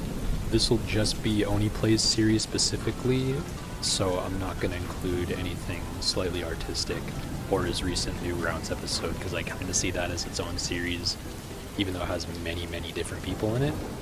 A viewer recommended that I rank them from worst to best, actually, so I'm going to give it a try this time. Let me know what you think. To kick us off, I'm going to be putting the Devil May Cry series with Jeff in the D category. To be honest, this is the most forgettable one for me. There are some funny moments, like Dave's story playing on the arcade cabinet, and when they sing and Jeff gets really mad at them at the end, that was really funny too. In the C category, I'm going to be putting Dead Space. This series is really funny because the game was like glitching and Corey lost his mind reacting to it. That is just chef's kiss, but it's just too short. It's like 43 minutes, I think, so sadly I'm going to have to put in the C tier. If it was longer, I would put it in the B tier, but it's going to have to go here. In the B tier, I'm going to put Sonic Adventure 2 Battle. Although they already played this game with Super Mega, this one is still really good. The best part is honestly when they make Jeff play the game and he messes it up, or when he was drifting around as Tails. Hello, hey, hi. Little stop in the video real quick. I am editing this and just realized that I forgot about Indivisible. Stupid me. That I'm going to put in the B tier as well. While it may not be the funniest series in the world, I do find it very cozy, and I do like to fall asleep watching it frequently, so that for me puts it at the middle ground. Oh, we're getting there. It's the A tier, and in the A tier, I'm going to put Dragon's Dogma. This is honestly an excellent series by any standard. It's really fun seeing them play games like this, and I love how they interact with the game throwing peasants into the water, and how they created Diddley, and the high-pitched voice responding to them talking to him is really good. And finally, the S tier. Can you guess what I'm gonna put in? No? Well, I'll tell you. It's Resident Evil 2 Remake. This is a really fun series. There's a lot of funny discussions and moments. When they bring up Markiplier and Nostalgia Critic and just piss off Jeff, it's always really fun. So there you go, guys. That's my ranking all of the Jeff series on oneyplays. There's far too little of them. I hope he comes back after the Newgrounds video. But yeah, let me know what you thought. Do you agree with my ranking, or would you put ones in different spots and yada yada? Please recommend me ideas for tier lists, because I'll be doing more in the future. And subscribe, you know. But I'm really tired, so I'm gonna go to sleep now. Bye. Hey guys, it's me, poddude. And in today's video, we're going to be talking about... I'm sorry, I'll take it seriously. I'm going to be ranking all of the Five Nights at Freddy's videos by oneyplays series and one-offs. I don't know why I'm laughing so much. To start off the rankings, I'm going to be putting FNAF 2 at the bottom of the list in the D spot. I thought it was really good how they started off with that weird rip-off Russian game, but this one just wasn't as crazy as the others. It was cool to hear them talk about the lore, but besides that, it just kind of, you know, so it's going in the D spot. That's cool. I don't remember that happening. Guys, what? Why would you continue working after the first night? I know you're saying that ironically, but like, actually, why? Why would you do that? Think they am. Time to immediately leave out the door behind me. I guess they are paying me slightly more than minimum wage. In the C spot, I'm going to be putting FNAF Into the Pit. This game is really different from the rest. It's honestly really well done. The effort and the polish that they put into it is insane. Sadly, the series, though, is mostly just them locked in and reacting to the game itself, which can be fun, but compared to other FNAF games that they played in the series, it's just kind of, there's not as many funny moments. It's just them reading dialogue, which is still good in their funny voices, but, you know, so it's going to go in the C spot. Next, in the B spot, I'm going to be putting FNAF 1. With it being the first game, they really don't know how to play it well, and they instantly tilt at each other, which is hilarious. Just the intro makes me laugh. It's so Chris, Dave, Corey coded with that weird monkey world that they're sitting in. Their first jump scare is so awesome, and Dave's screaming for it to be 6 a.m. over and over again. Another funny moment was Corey's plan to just have everything running until the power drops at 3 a.m. That was really funny too. So yeah, I'm going to be putting this in the B spot. God damn it! Wow, that scared me. Yeah, that was really bad. Too. I feel bad for ragging on this so much. It's pretty effective.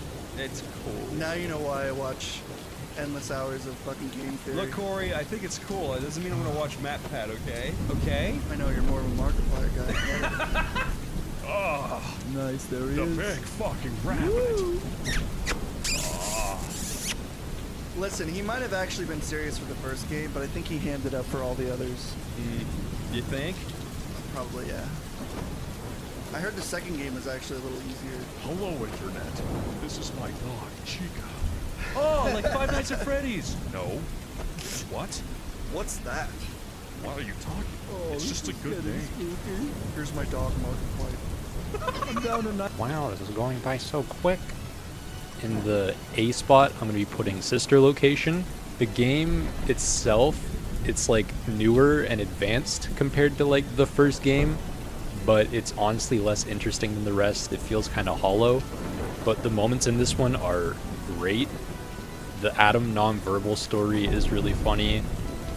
I like the part where they're in game and it's the guy watching TV eating popcorn and they make him eat a bunch and he starts choking on it. I also love when they played the Roblox version and Dave just goes, "You can't beat me, Foxy, I own you."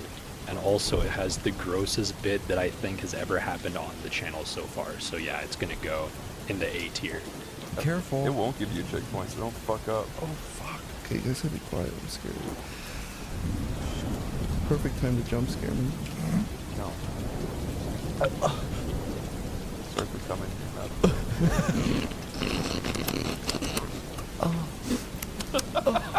That's quite okay, Chris. Swallow. This is gross. This isn't real. Stop drinking cum while I'm trying to concentrate.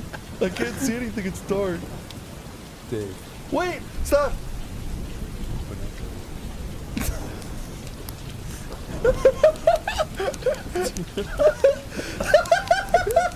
I can't. I'm gonna get jump scared. Quieter. This is fucking disgusting. Ew!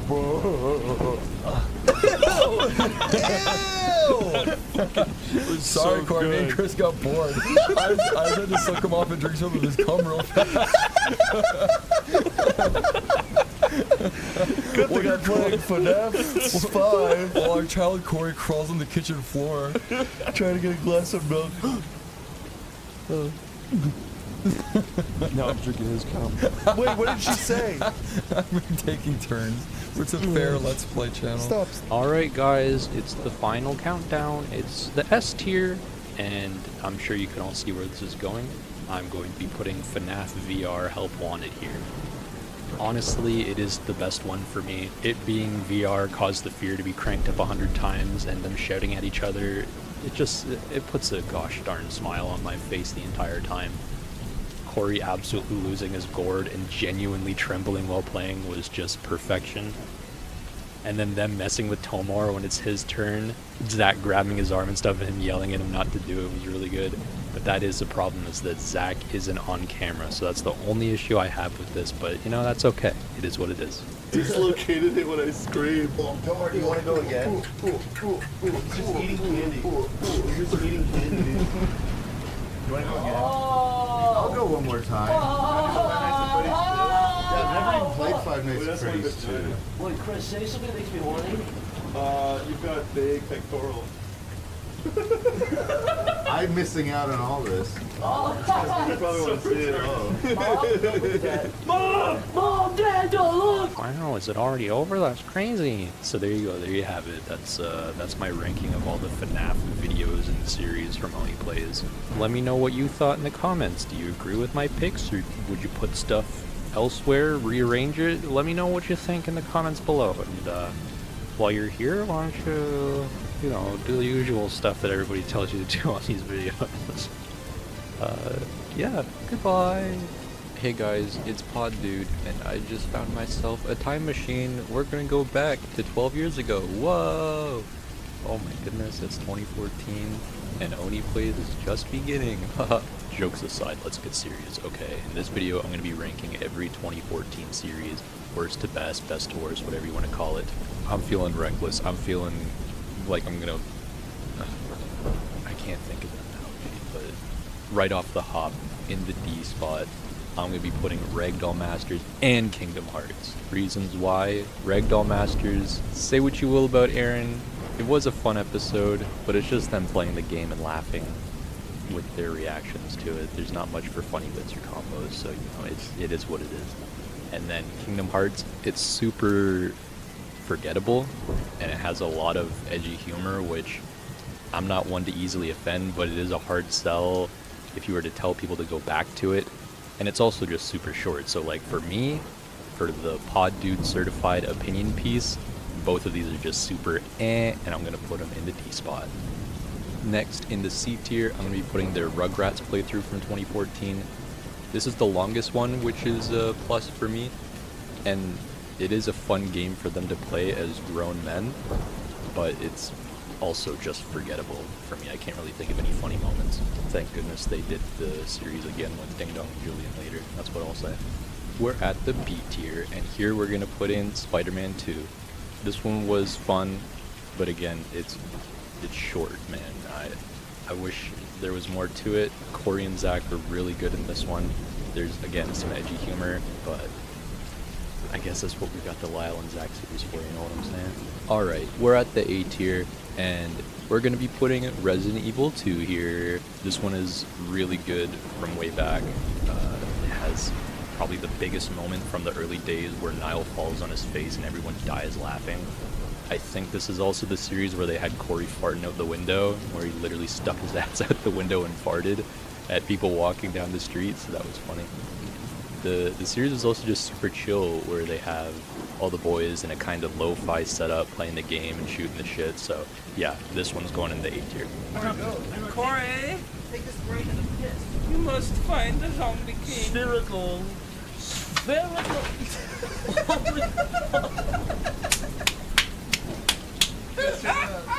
Listen. I don't know what to say. I'm defeated. There's nothing I can say to come back to that. That was one moment where it's just like I might as well just embrace it.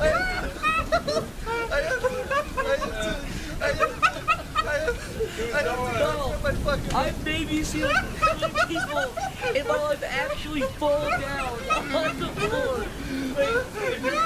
If I could get up and say something cool to redeem it, but I just can't. There's nothing I can say to make it better. No, that was amazing. That was the funniest. It happened that it's over, and that was the funniest shit I've ever seen. You fucking fell on your face. I got it. That fall was. Oh man. I've never seen a look of terror in someone's eyes as you. I'm gonna take a piss in defeat here. What did you trip over? Literally. What did you I think I fell. Like, I didn't trip over. I fell. Like a 5-year-old falls over nothing. You forgot how to walk. You forgot how to walk for like a second. I fell. I just fell. I fell. That was the most common. I have never seen somebody actually fall like that before. He didn't trip, he fucking fell all the steps. He almost died. Oh, you guys His should expression measure. is priceless. The fucking genuine look of fear in his eyes. I've never seen it before. You look so embarrassed. You were so fucking no. That is perfect. No, that is we perfect. recorded it all sound. That is fucking perfect. Wii U, it's the S tier, the final part. No question, I am putting Left 4 Dead 2. Although Oney played Dark Souls on his own before this, for me, this was the true start of the channel. Because I remember the day I first watched it, even though it was almost 12 years ago, and it was insane that it was a funny, almost hour-long Let's Play, and ever since then I've been hooked on this channel, so yeah, if you haven't seen this series yet, please go back and give it a watch. It's so, like, I go back to it all the time, it's genuinely that good. Where was he? I hear time. Let's just go in here. Oh shit. That is a fucking terrible idea, dude. Alright, I guess I'll get out. What is the tank incapacitate me? He's nowhere near me. He fucking threw a rock at you. Oh, Just weird. duck! Oh my god! Dude, I died. Run! Just get out of here. He's throwing rocks. Hiding in the truck.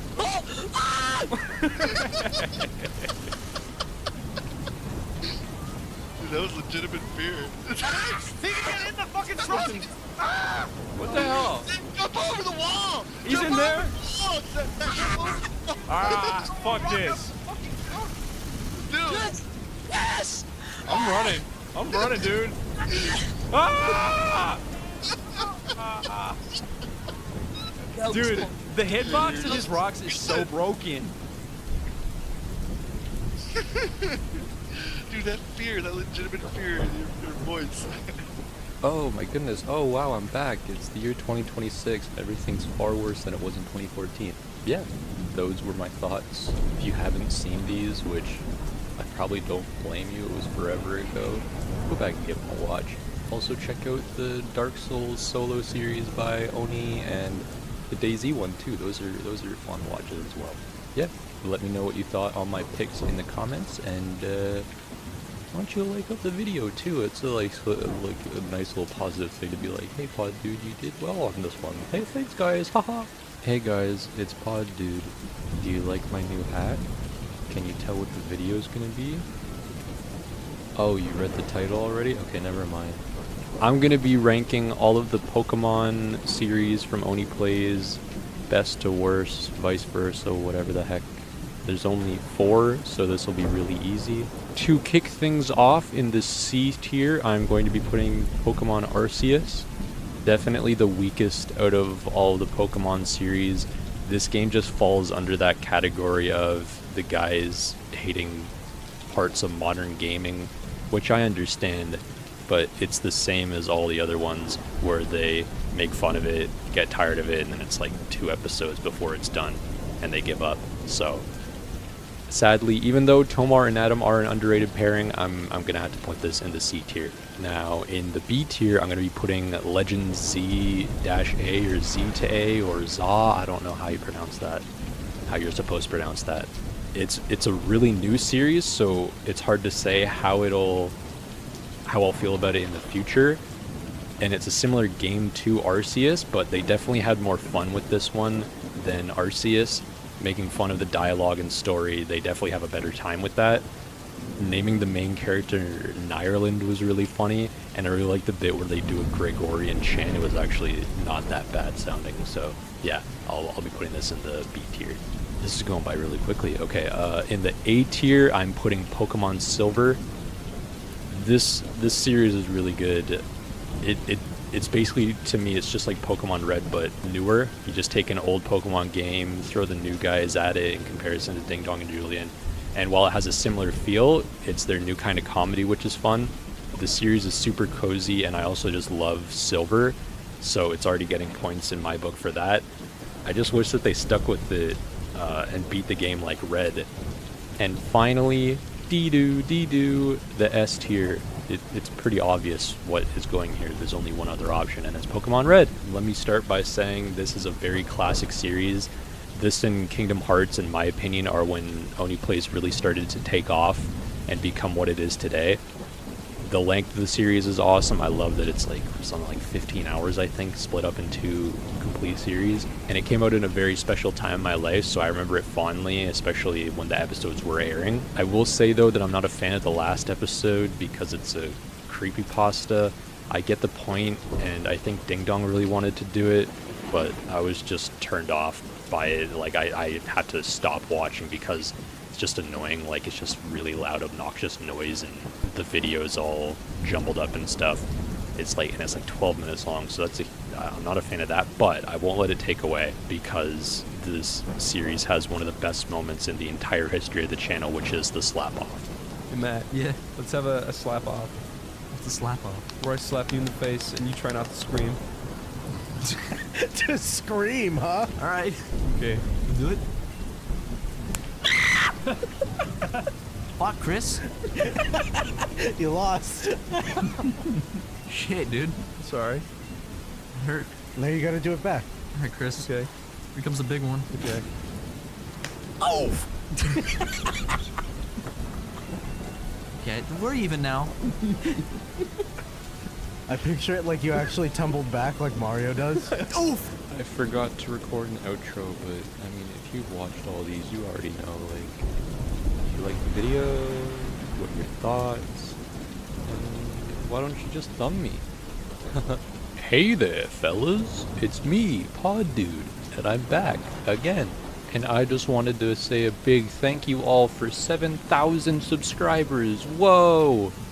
I'm gonna be a bit late coming out to say that because, you know, I can't just make a video right when it happens. But it happened recently as of recording, and oh my goodness, thank you all so much. Haha! And to celebrate, we're gonna have another ranking video because I really like doing these. In this video, I'm gonna be doing all of the Metal Gear series that they've done so far. Ranked best to worst, worst to best, yada yada. To kick things off, in the C tier, I'm going to be putting Metal Gear 3. I know since the game is so good, it feels wrong putting it at this point. It is a really cool game, but the oneyplays series itself is just kind of for me, you know? It's one of those series where they just kind of react to the game and the dialogue, which can be fun, but there's not much for like bits or funny stories or anything that really kind of, you know, makes it worth putting it higher. It is super chill though, so I could see myself having this on in the background while doing other stuff, and just having them talk is nice for, like, you know, keeping your mind busy, but besides that, it's just going to go into C tier. Now, in the B tier, I'm going to be putting Metal Gear 2. This is a good series, and it's fun to see Niall go through the game, the little bit that happened, because he knows so much and it's one of his favorite games. He knows all the tricks of the trade and stuff like that, but it's just too short. Although it was funny hearing them explain parts of the story to Adam, and I did find out what an Aztec death whistle is from this series, which is really interesting, but yeah, I'm just gonna have to put it at the B tier. Now, in the A tier, I'm gonna be putting Metal Gear 1. The reason I'm doing this is because the series is a lot of fun. It's a really rare combo with just Niall and Chris, which I think only happened a few times years ago, and it's great because they're literally just having a good time playing the game, which you can just feel that energy. And it's also just cool to see them play it, as I never played Metal Gear much myself, and while they're joking around, I can see why the game was so prolific. I was noticing myself just locking in and watching the cutscenes and stuff while they were riffing. That said though, it is way too short, and I am genuinely hoping that they come back to the original or remake of the first game and play it all the way through, like they did with Dark Souls with Corey and Adam, because that would just be so good. I could see that being like one of the best series if it works out, but yeah. And dee-doo, the final spot is the S tier, and it's gonna be, of course, Metal Gear Rising Revengeance. I don't even think this is like a shock or anything. This is like definitively the best Metal Gear series on the channel so far. The game itself isn't as nuanced as the others, and it does have a gimmick, but it's a really cool gimmick, and the guys have a lot of fun with it. All the characters are all super cool as well, and it's the only Metal Gear game that they played all the way through, and I appreciate that, as well as the length of it, like 5 or so hours. Throw it on in the background, it'll fly by, and you'll have done stuff while you're watching it, and it's just like, whoa, this is cool. Some other stuff is that I find that Lyle is just on point in the series. There's some good combos, funny moments, and I appreciate them referencing Genesis Valentine anytime they have Sam's sword on screen. So there you have it. Wow, that's all the Metal Gear series. I know these videos are short. I'm working on that right now. I'm working on many videos, including original content and sleep aid videos and super complete series and stuff like that. So bear with me for the time being. There's so much coming, you guys have no idea. So yeah, I know these ones are a bit shorter, but I hope you still enjoy them. I do see some people commenting their thoughts, so thank you to all those people that comment. Thanks to anybody that subscribed and, you know, interacts with me on the channel and stuff, be it here, other videos, or the community posts. Thanks everybody, and I'll see you in the next one. Bye! Final Fantasy is an RPG. Oh, sorry guys, I just had to get that out of my system.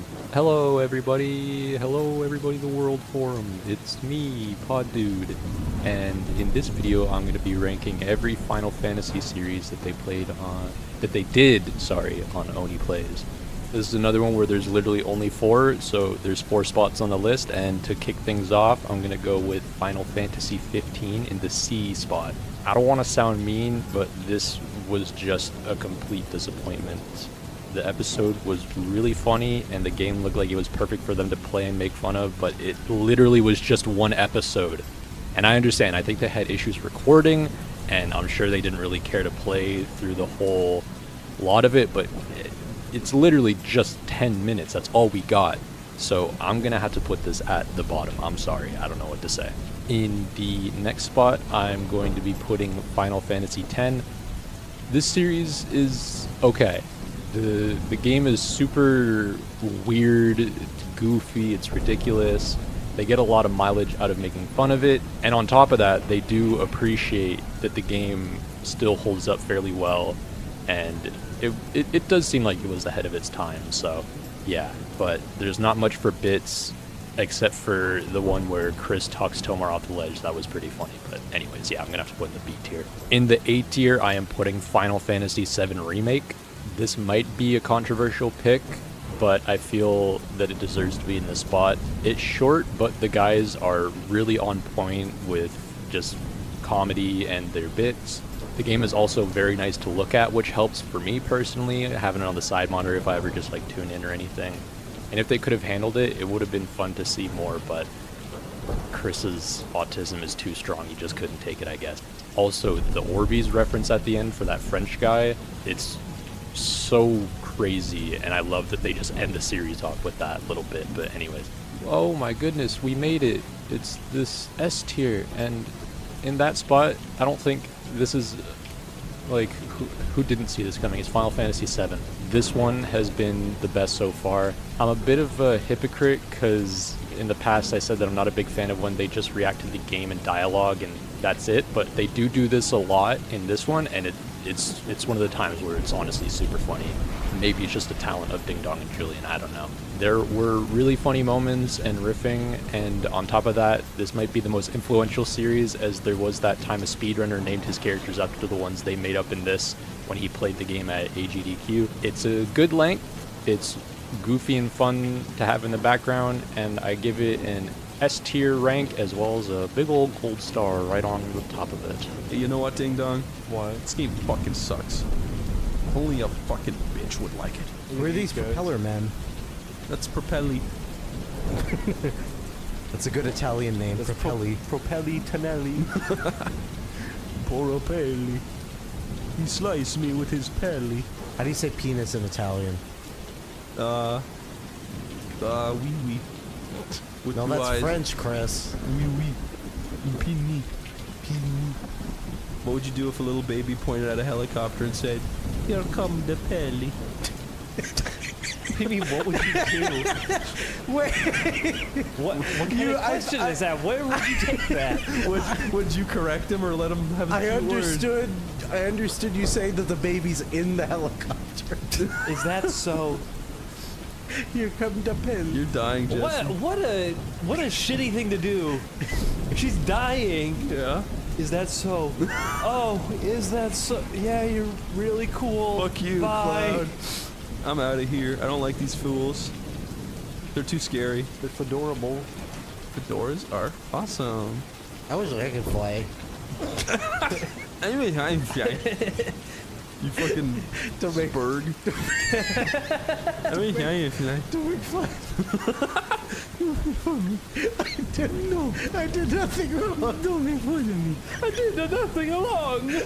Oh, why is everybody making fun? Alright guys, that was my ranking of all the Final Fantasy series and the one where they just played it for one episode, gosh darn it. What did you think? Do you agree with my ranks, or would you put stuff elsewhere? I'm genuinely curious if there's some psycho out there that would put Final Fantasy 15 in the S tier. I'm going to go on a whim here and say that no, that person does not exist out of however many billion people there are out there. Anyways, thanks for watching. Be sure to like, subscribe, goodbye! Now you may or may not be aware of this, Mr. Christopher O'Neill of oneyplays fame got his humble beginning as an animator on Newgrounds. Some of his most known videos include Dragon's Ball P and Wingardium Leviosa. Since then, and while making videos on oneyplays, he has continued to work on this type of content as well, alongside his game Bulbo. Switching to Blender, he did a music video for Tenacious D and assorted little videos here and there. Another member of oneyplays, Zach Hadel, also got the same start, and as you probably know, had his show Smiling Friends actually get on television. With this connection, Chris revealed in an episode of oneyplays recently that he went to an event with Zach and actually met Matt Groening, the creator of the freaking Simpsons, bro. You know, I actually have a topical story we can tell if you guys want to hear it. Yeah, I'd love to. I would absolutely fucking... Lyle, it's kind of shocking though. Okay. You're not going to believe me. Okay, so you're going to lie, is basically. No, it is real. It's actually real. So, went with Zach to France. He was showing off Smiling Friends stuff at Annecy. There was a point where Zach gets a message from his, like, people, and they're like, Zach, Matt Groening wants to meet you. And he's like, okay. So they went to this, like, scary Illuminati castle. And Wait, it was really a castle? Well, it was a Netflix party. Okay. But it reminded me of that like Hitman 2 level with the Illuminati castle. Uh-huh. It was like in France in a castle. It was like crazy. Why you little? I love him screaming with the exact same neutral face. But we went to this castle, and then yeah, Matt Groening walks out, and he's like being nice to Zach and Michael, and they take a picture together and they talk. And then he goes back inside to the party. And then someone is like, you know, you guys can follow us in and like go to the party. We're like, oh, okay. Yeah, we went into that party and it was just like, wow, this is crazy. And then they just had like an ice cream truck parked inside, like giving out free ice creams, and nobody was at it. And I was like, I want a fucking ice cream. So I walked over to the ice cream thing and I was first in line. And then fucking Matt Groening just like walks over and totally cuts me. And he just like steps in front of me with his back to me. And I was like, you fucking piece of shit. I was like really angry. Wait, and then he just like turns around and he, like no joke, he's like, what? Come on, man. I made The Simpsons. That counts for something, right? And I was just like, yeah. And I was still angry, and then he went, ugh, okay. And then he took out his wallet, and he just like took out a little like pre-signed Bart Simpson, and he gave it to me. He's like, that makes it better, right? And I'm like, yeah, it does. And I still have it. It's fucking awesome. I know. It's like the best thing ever. I like how How many times has he used that? Yeah, I know, right? I know. Oh, there you go, over here. I mean, probably he came because it was an animation conference or whatever, so he probably came preloaded with them. Yeah, exactly. I like how he knew he did something kind of shitty. He definitely does like, that a lot. He was probably like trying not to look at you for a second. Yes. It's just like, I gotta fucking own up to this. But it was also like, dude, you could have waited 1 second. I was the only fucking guy there. But it was funny. How long were you like staring at the back of his head for like 10 seconds. Okay, so he did it and then immediately went. Yes, yeah. Yeah. It was funny. That is funny. And also, I was shocked at how easily I was swayed. I was like, at first, I was like, you motherfucking. He does have actually a very good point that he did make this. Yeah, exactly. It's like, you know what? He did do that. And it did make it better instantly. So I was like, okay. Didn't you say you always wanted to meet The Simpsons as a kid? So yeah. like that's about as close as you get. You got cut in line by The Simpsons. Yeah. And he kind of felt bad, but not bad enough about it. It was just funny. He never gave you your spot in line. He just gave you a signed Bart card. Yep. And it kicks ass. I want to get it framed, but yeah. Thank you for the card, Mr. Groening. I hope you liked the ice cream.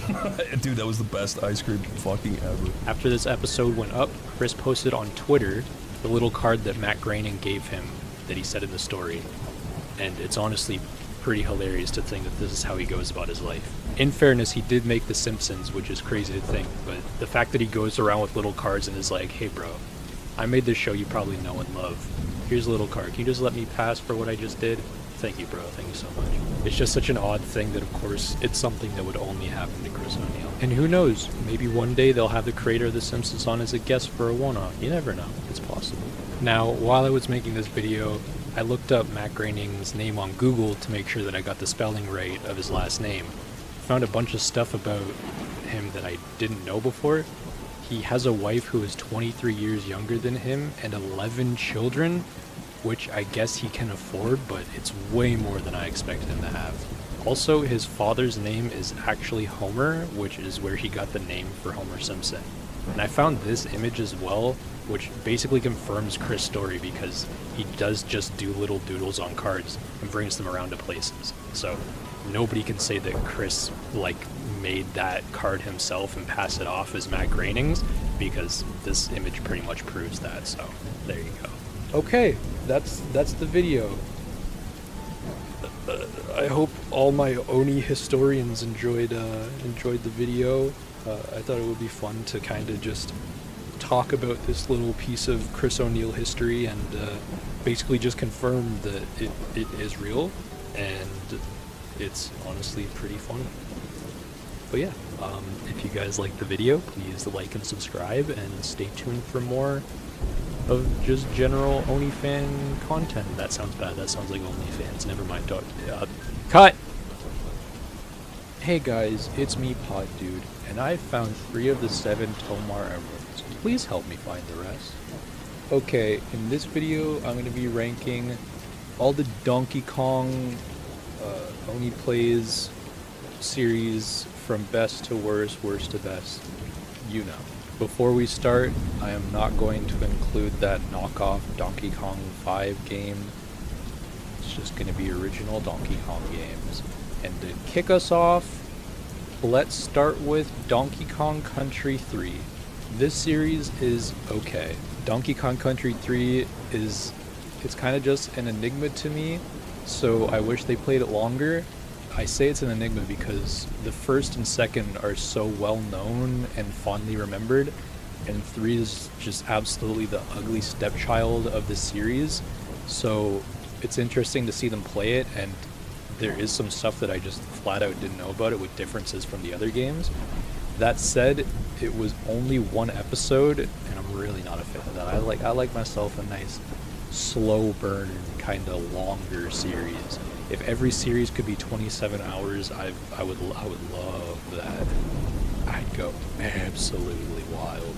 On top of that, Herbifer is very high energy, and just hearing him talk endlessly and loudly gets exhausting very quickly, so I'm gonna have to put this at the bottom of the list. Okay, next on the list is gonna be Donkey Kong Country 2, but this is the one with Ding Dong and Julian. For me, this series is a nice throwback to 2017, and it is just classic Ding Dong and Julian stuff. There's some funny talk, but for the most part, it's just a chill hour-and-a-half of gameplay with the boys. The issue is that it is too short, and it would have been cool to see the whole game, because Ding Dong wanted to 100% it like they did with Crash 2, but it just didn't happen. So I'll put it on the middle ground. Good, but not great. Also, just a little tidbit, the complete series is messed up. The outro music starts before the end of the footage, and there's a weird music bit before it too, so yeah, that's a bit of a weird little mistake there, but anyways, C tier. Next on the list is Donkey Kong 64. Now, this one is crazy. They literally warn us in the beginning it's the worst Let's Play ever, and they weren't wrong, but they were so right at the same time in a good way. This was just purely unhinged, and I loved it. It's definitely one that you would die laughing at watching late at night.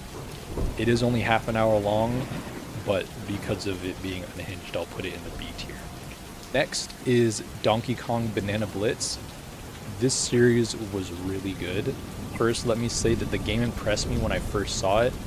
Although it is pretty much just Mario Odyssey with Donkey Kong, The ability to destroy everything looks really fun, and the guys seem to really enjoy it when they were playing it. The humor is super unhinged, which I always love, and Niall being there is awesome. Let me just say that I love Niall because he's chill, and he always gives me that nostalgia for the time of Sleepycast. Everyone from Sleepycast I've known outside of it, but I found Niall from it, and just hearing his voice takes me back to that, so it's a pleasant thing for me. The length of the series is good, and the game is nice to look at, so I'm going to be putting this in the A tier. Alright, next on the list is Donkey Kong Country 1. I thought this was a very fun series. It's a rare mix of just Chris, Dave, and Zach, and it's as unhinged as you would think it would be. I can't recall, but I genuinely think this might be the only series with just these three guys together. The Kevin Smith bit is both interesting and funny, and learning about the deleted ending of Clerks, and yes, it is real, I looked it up, then them making fun of it for Kevin Smith and the way that he posts stuff on Twitter, it was just really funny. Dave refusing to believe Bilbo is a real character was really funny too.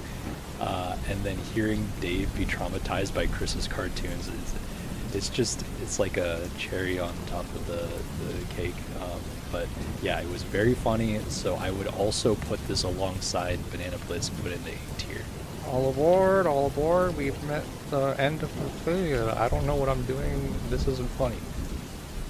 Next and final on the list is Donkey Kong Country 2 with Tomar and Zach. Everybody saw this coming. It's absolutely the best Donkey Kong series on the channel thus far. It's the most popular, and it's for a reason.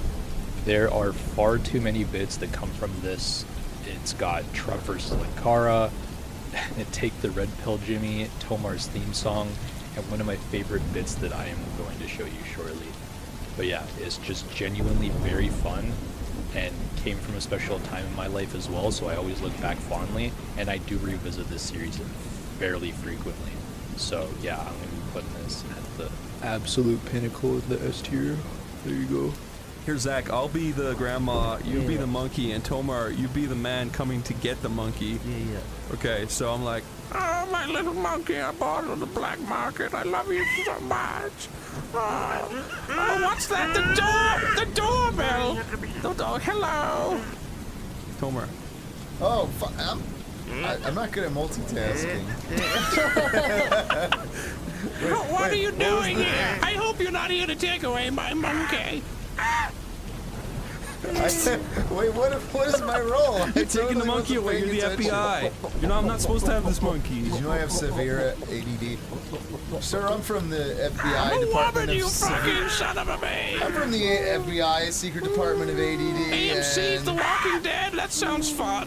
We understand that you have a counterfeit monkey. Yes, but I purchased him legally from my friend.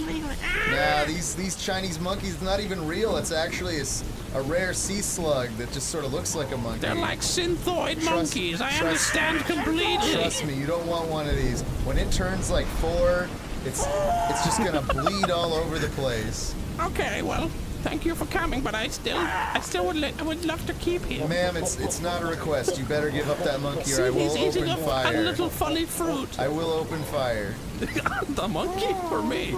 Both of you. What did I do? We need to get these monkeys off our streets. Whoa, Tomar! Which is Fox News. Did you mean to say that? That really scared me when Tomar says that. Oh my God. Did you know what you were even saying until you said it? Not really. Now, I was gonna say it was kind of weird that you wore the Grand Wizard outfit today, but that makes sense now after hearing that. Now it is you who has become the bad person. You know what? I'm pretty sure Did you see the monkey go in the swamp then? Swamp monkey. Dude, I would fucking run as fast as I could if I saw a monkey dying in a swamp. Okay, that was the video. I hope you all enjoyed it. This one was a bit more talkative for me, I guess you could say. There was only 6 spots, but I've taken quite a bit of time to explain my thoughts on all of them. I guess I'm just getting more comfortable with this kind of thing, so I hope you guys did like the video. let me know your thoughts on my picks in the comments. Ridicule me, please. Tell me I'm wrong. Tell me I'm stupid and smelly and stinky and smelly and I don't know what I'm talking about and I should just delete my channel and just never come back. But yeah, if you like the video, like, subscribe, and I'll catch you in the next one. Hey guys, it's me, poddude, and I'm following in Jeff's footsteps, and I just drank a Monster Energy, and I'm going crazy.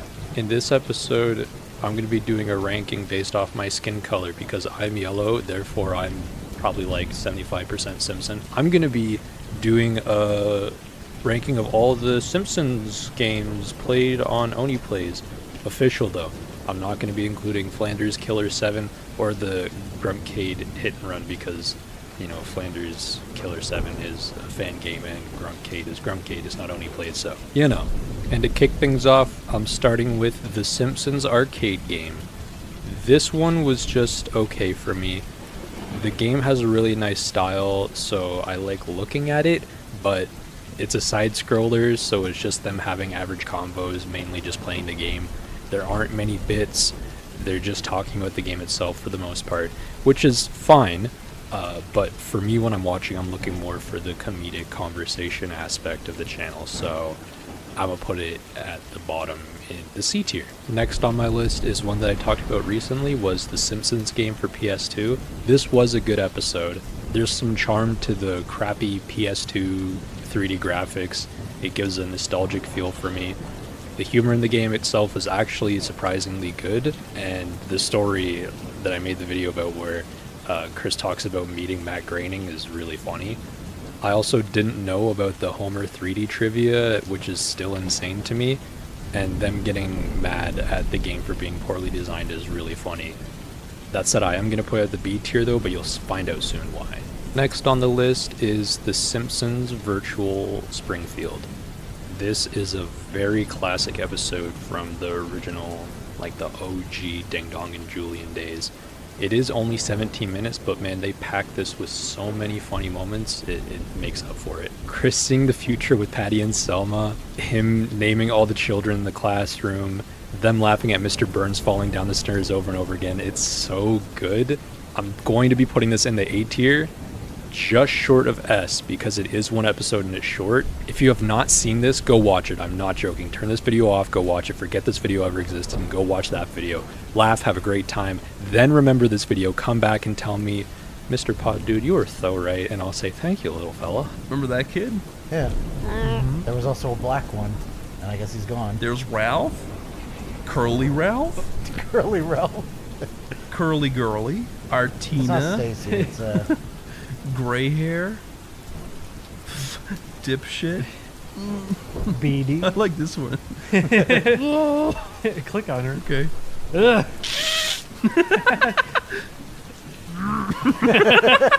These are fun. Next up is The Simpsons Bart's Nightmare. This is a pretty good series. I always loved Ding Dong and Julian, and it's part of that short stint in Oney stays.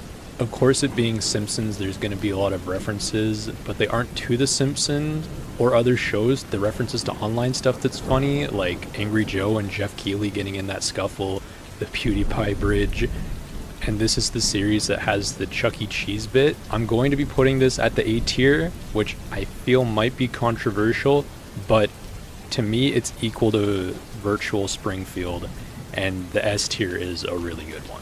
Dee-doo, dee-doo, we're at the S tier, and my pick for this will be The Simpsons Cartoon Studio. This is a very recent episode, and it's also a very rare Harry appearance outside of slightly artistic, so it's already a good start.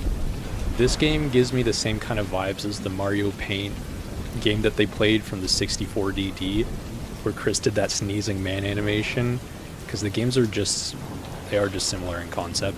That said, this shit is hilarious because Chris and Harry are just having fun messing around, and I was glued to this episode the whole time, watching them just do dumb shit, reacting to the prepaid animations and laughing alongside with them. It is a brand new episode, but I already know that I will be revisiting this many times, so I'm going to put in the S tier. It's the S tier, S tier, S tier. there you have it, folks. That was my my ranking of every Simpsons series, episode, whatever, for Oney Plays. What did you think? Do you agree with my picks, or did you find some of them controversial? I feel like the Bart's Nightmare and the Simpsons Cartoon Studio being at the top, I feel like a lot of people probably will pick Virtual Springfield as their number one, but hey, share your thoughts with me. Also, take a gander at what I'm made of 25% alongside my 75% of Simpsons. I'm not giving you any hints, okay? That's all. Please leave. I need to get out. I need to go do some things, and I feel awkward having somebody in this video for this long. Hey guys, it's me, Poddude. I dream at night that Jeff is my older brother, and he stands up against the bullies to protect me. Now, this one is definitely going to be just me running my mouth the whole time, so if you're not interested in that, by all means, go check out another video, maybe a sleep aid if you're feeling a little sleepy. I'm going to be talking about which Kingdom Hearts series is better from Oney Plays. I don't think this conversation has been brought up much, if at all, but it crossed my mind recently. While they're games from the same series and were both played to completion, they definitely do feel different, so let's have a discussion. Kingdom Hearts 1 has that older feel, and it's definitely a series for falling asleep to, in my opinion. Kingdom Hearts 2 has the pro of being longer, far more funny moments, and you actually care about the game and characters alongside the boys while they're playing. Every time I rewatch, I always focus in on that Axel scene, because it is honestly very sad, and then Oney Plays pops right back in as Chris rips his sock and ruins the moment. Julian even calls him out for it, which is funny. But even with that, it is a very rare time where you get invested into the game along with the laughs. Now, the first series is much more chill and laid back, which I said is good for falling asleep. It also has its moments and a bit of time with Matt, but Kingdom Hearts 2 is just better in every way, in my opinion. Definitely feels like the Kingdom Hearts 1 series walked so that 2 could run. I'm not going to go beat for beat over, like 32 hours of gameplay and dissect all the moments, but if you've seen them both, you know what I mean. Off the top of my head, Kingdom Hearts 1, I can recall moments like Chris getting mad at Julian for losing the foot race so he can't name the ship Angry Joe, Matt joining for the tiny Hitler debate and the banana hypothetical, the old lady at the McDonald's roleplay, Julian doing Ursula and saying, "You're cringy as fuck," the Chris dropping water on drunk girls story, and the great 8-bit bait. So honestly, more than I thought, than I remembered being in it. But Kingdom Hearts 2, there's the moment where Chris says, "Hey, you guys want to see my slave?" And then the game freezes. That one part at the competition where he does that guy's voice and goes, "Whichever child gets slain last gets the big bottle of 7-Up." There's all the Pete impressions, going to the old Disney World and Mickey being a piece of shit, Eric from Little Mermaid pooping out the egg, the Pirates of the Caribbean sing-along about Sora's feet, Oogie Boogie getting blown up, them losing their minds when Mickey appears in the Kingdom Hearts robe, Goofy almost dying and then Mickey going into battle making them laugh, the Mike and Molly discussion, Chris doing poo impressions, them laughing at Hades' little dance, them doing Blaze impressions. The list goes on and on and on top of the length of the series being 20 hours and the heartfelt moments. So there's just no... There's comparison, but it's just not as good as... Kingdom Hearts 1 is not as good as 2.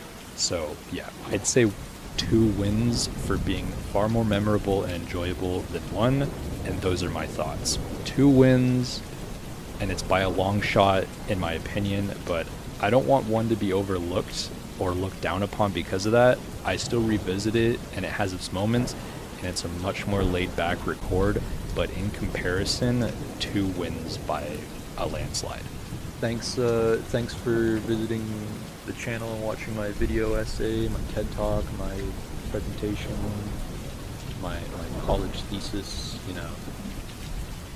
I don't know, I thought it would be interesting to talk about because there's definitely something to be said between the 2 series, both being Kingdom Hearts games, but being completely different for Oney Plays series. Anyways, let me know what your thoughts are in the comment. Did you prefer Kingdom Hearts 1 over 2? And yeah, Bye.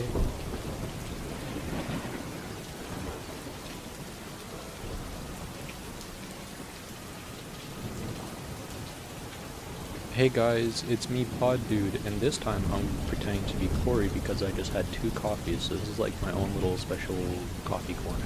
In this video, I'm going to be ranking every GTA series from oneyplays, and I'm not going to include the guitar roleplay or the rope roleplay because I didn't really like them, so if you have a problem with that, cry about it.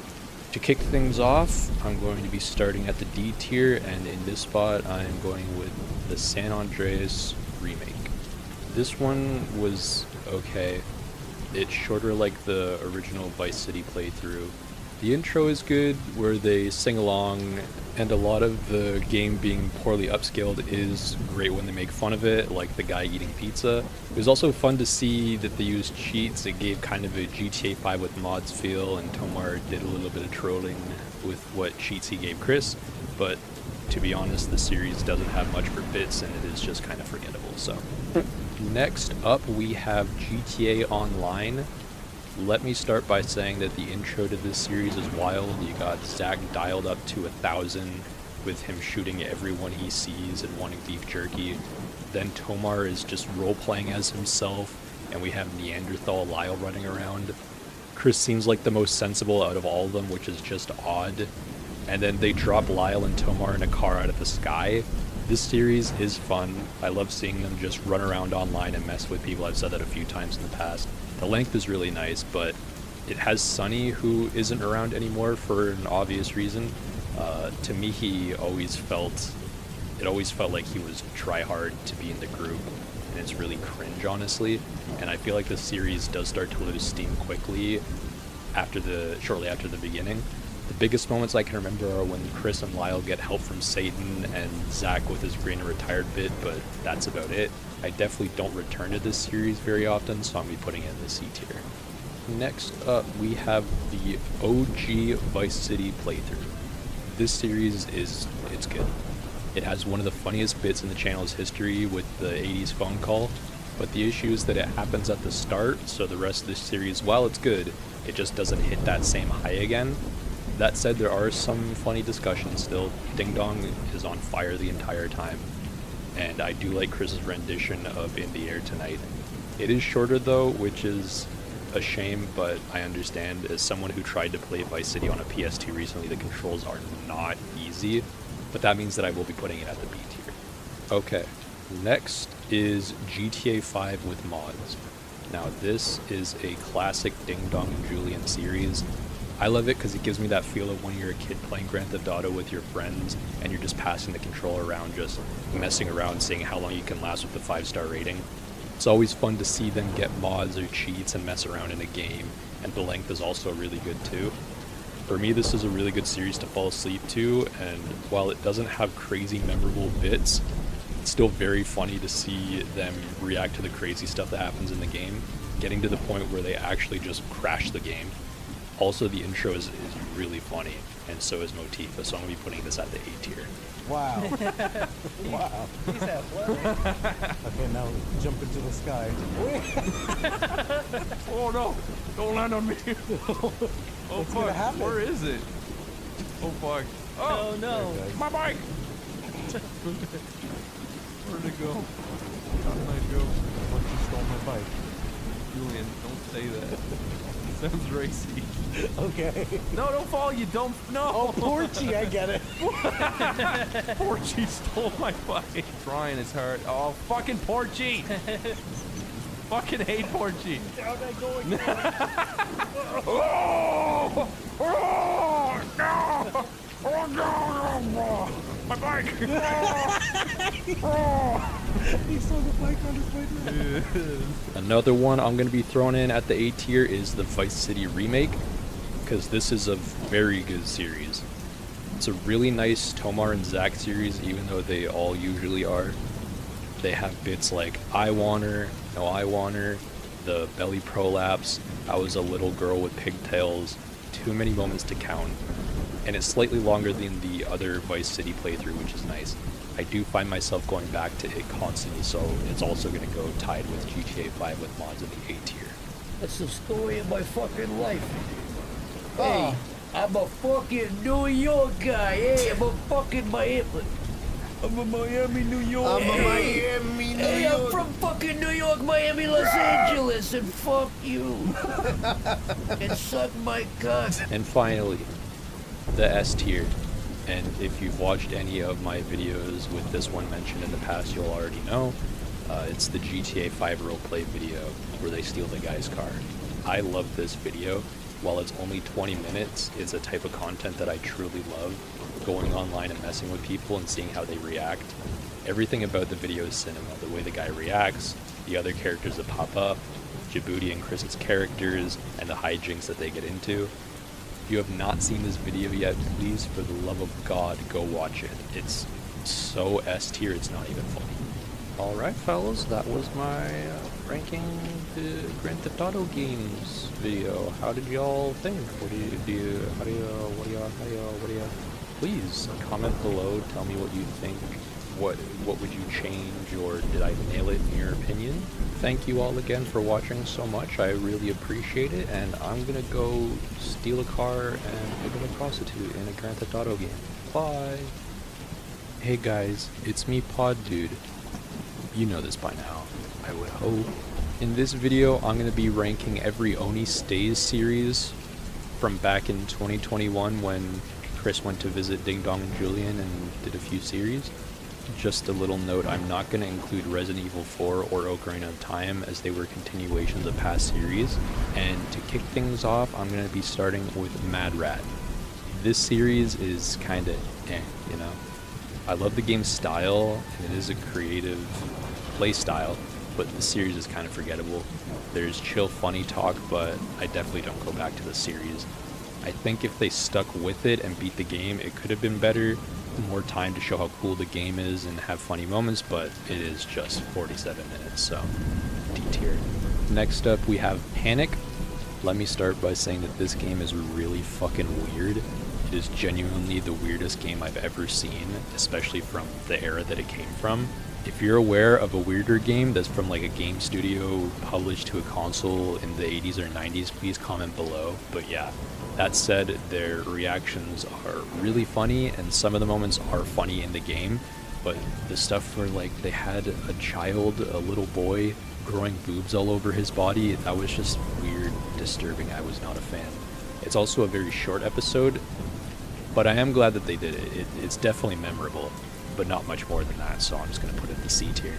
Next up, we have the Magic School Bus game. This series was decent. It's them playing a baby game, so it feels like they need to carry it a bit with their reactions. That said, the character they make is very funny looking, and while they do carry it, like them getting mad at the game is funny, I don't find myself going back to it. It's kind of forgettable for me. Although the skin drawings near the end are honestly pretty scary for a kid's game. It's also gonna tie in the C tier. What? Yeah, fucking just say it. Show me your drawing. When our bodies get hot, glands in our skin provide sweat. As the sweat evaporates, it cools our bodies. I already know this. Yeah. What do you think? I'm stupid? That's the first thing you learn coming out of the womb. When you're sweating profusely. Oh, God. The baby looks down at its What the fuck? Don't look at his drawings ever again. Yeah, no, he's crazy. They're worth He's gonna shoot up the school. She's got a boner. Yep. Why does she do it? I'm not down with that. Next up on the list, I have Bart's Nightmare. The Simpsons video already went up, and I'll talk about it mainly there. So if you want to get like my full thoughts, you can check that video out. It is a good series, but compared to other Oney Stays one, it doesn't measure up quite as well for me. It has its moments, but I definitely prefer at least a couple over it, so this goes in the B tier. Next up, we have Pikachu's Quest. For me, this was a fun episode. I do like when they play crappy fan games. Ding Dong's editing is also good, and their Pokemon character impressions are always fun, especially Julian and Ding Dong's raspy Ash voice. The game is also honestly impressive for the time. I think it was like pre-millennia, or maybe like very early millennia, like 2000 or 2001, for being like a full-fledged fan game that they were working on putting updates for.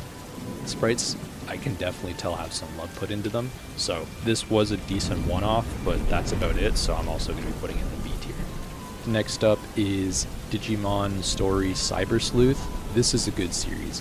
I'd say decent because it isn't the funniest or most memorable, but I appreciate the length, and it is very chill to just have on in the background as you're doing stuff. There also was that really funny moment where Chris is being horny for literally any female on screen, and then Julian finally calls him out and says, "Can you just get off it?" So yeah, I think this is going to be going in the B tier. Yeah, he's my friend. Yeah, baby lols. This guy rocks. What can we play as him? I'm sick of playing as Blando McGee. Excuse me. His name is Lol Bruto. Ooga googa, Mr. Han Solo. Where did that come from? He's an alien. How do you pull this shit out of the recesses of your mind? That's not clever, Julian. No, I know it's not clever. That's why I'm curious. What the fuck?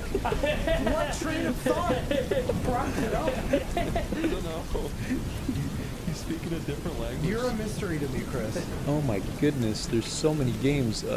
Next up I have WarioWare. This series was a lot of fun. You think with it being mini games over and over it would get old quick, but no, they keep it going and it's really good. It's just seeing them play all the games, beating the whole game as well, and their reactions to the cutscenes and stuff is really funny. I really like when Chris and Julian genuinely get scared at the games and some of Ding Dong's reactions. I do go back to this fairly often, so I'll put it at the A tier. So cool. It's a really grand scale. It's like an adventure. I did it, you guys. She better turn into a mermaid. Thanks. You know, thanks. Thanks for spoiling everything. Would you prefer it if she just jumped into the sea? We got a genius over here. He figured it out. Would you prefer it if she just randomly jumped into the sea? And died, yeah. Starts drowning. Goodbye, have a mermaid, goodbye. The dog just wants to eat her now, and the cat too. Yeah. We fucking came. We're gonna eat her! We didn't get to eat. Zoom in on the cat. We're getting there. Next up I have Sonic Robo Blast 2. This is a really, really good series. I think I've talked about it already once before. If it wasn't for a certain other series, I would be putting this at number 1. The intro is so crazy. I genuinely think it might be one of the best intros in oneyplays history. It carries the entire series, and yet it's still fun and informative throughout. Seeing this fan game go from what it was to what it is now is really cool, especially because you can flip through the different graphics types. I'll tie this at A with Wario, but it's so begrudgingly because it's literally right there to the S tier. We're here, we're at the end, we're about to, we got to the edge of the cliff, we're gonna fall off. But for real though, oh, the S tier, I'm gonna be putting Yeek, a postmodern RPG. Who didn't see this coming? Of course it's number 1. I ranked it very highly on the top 10 games of all time, because I just love it so much. It has an awesome length, and it's super funny and chill watching them play through this very interesting game. Even for how long it is, I go back to it constantly, even without a complete series, which they need to do officially. I don't understand how they haven't, because they've admitted that they're just not going to finish it. Why have they not done a complete series yet officially? But yeah, anyways, I digress. It's the best Oney Stays series for me, S tier, no question. Whew, okay, wow, I need a sip of water after that one. Yeah, that was my Oney Stays ranking video. I thought this one would be fun. Oney Stays is definitely a part of oneyplays history, and besides Yeek for the most part, I feel like these series are forgotten, so I wanted to shed some light back on them, especially Sonic Robo Blast 2. I think that series is super underrated for having probably the funniest intro ever from oneyplays. But yeah, let me know what your thoughts are in the comments below, or just, you know, tell me some of your favorite snacks. I'm curious what the people watching eat when they're chilling out and watching maybe even my videos. Anyways, I'll see you in the next one. Bye bye. Hey guys, it's Poddude. Have you seen this man? If so, please contact your local police department immediately. So, similar to that video I did comparing the two Kingdom Hearts series by oneyplays, I also wanted to have a video where I talk about which Worm series is better. Again, this is just going to be me yapping, so if you want something with more structure, check out my ranking videos, or just check out one of the amazing sleep aids that I have on the channel. So let me start off by saying that both Worm series are excellent. They are very high up in the best series of the channel, even though I didn't include them in my list like an absolute dummy. That said, how do they compare? Armageddon has the pros of being longer and having much more variety for the fact that they have custom maps, but for me, Reloaded just has a certain feel to it that I enjoy more. So let's discuss. For me, looking back, I remember that they played Reloaded first, and this was back around COVID. I didn't get a chance to watch them as they came out, but when COVID hit, I had a lot of spare time like everyone else, so I have a memory of just sitting on the couch and getting to watch a majority of the episodes in one go, and it was really awesome. There are so many funny moments from them doing those intros and typing to each other.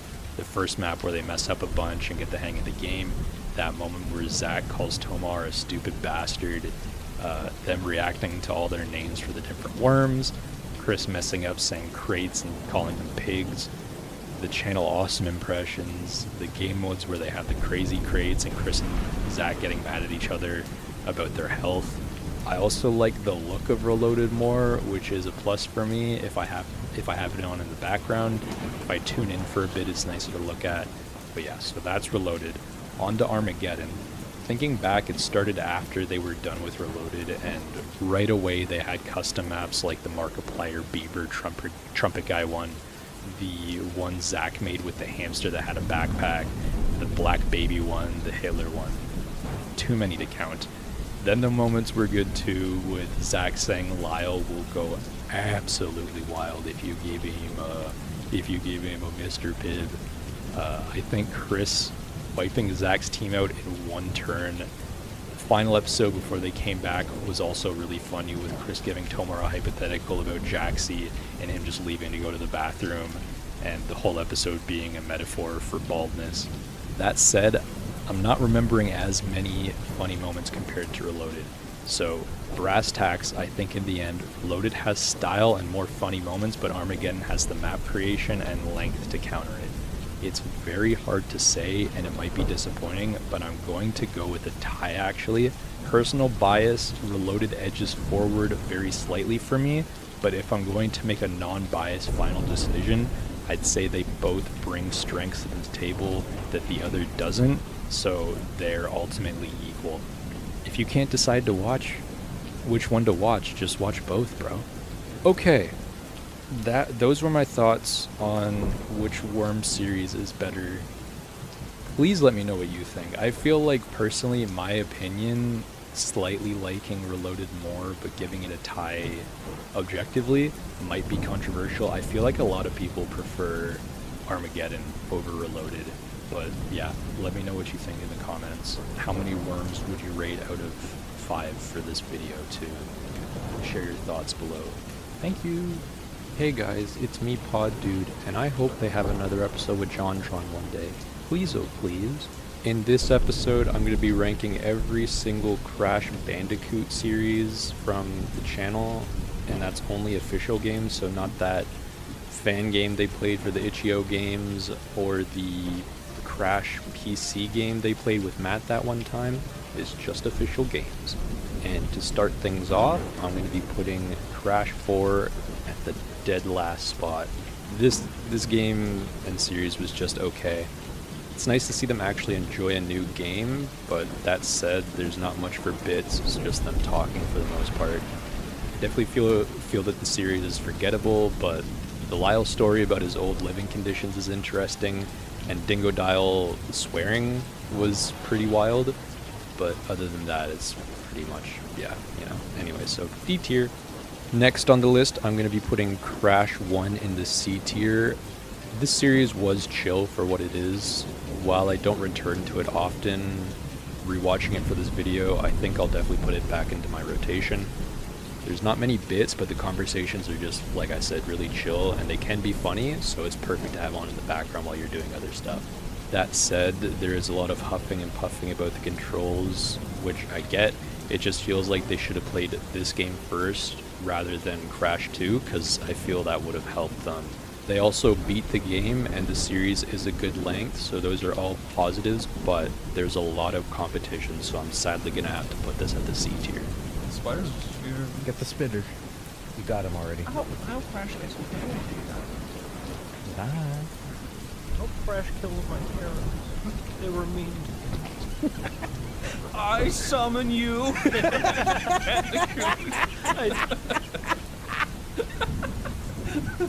Crash Bandicoot is the silliest thing to fucking to summon to kill your summon for revenge.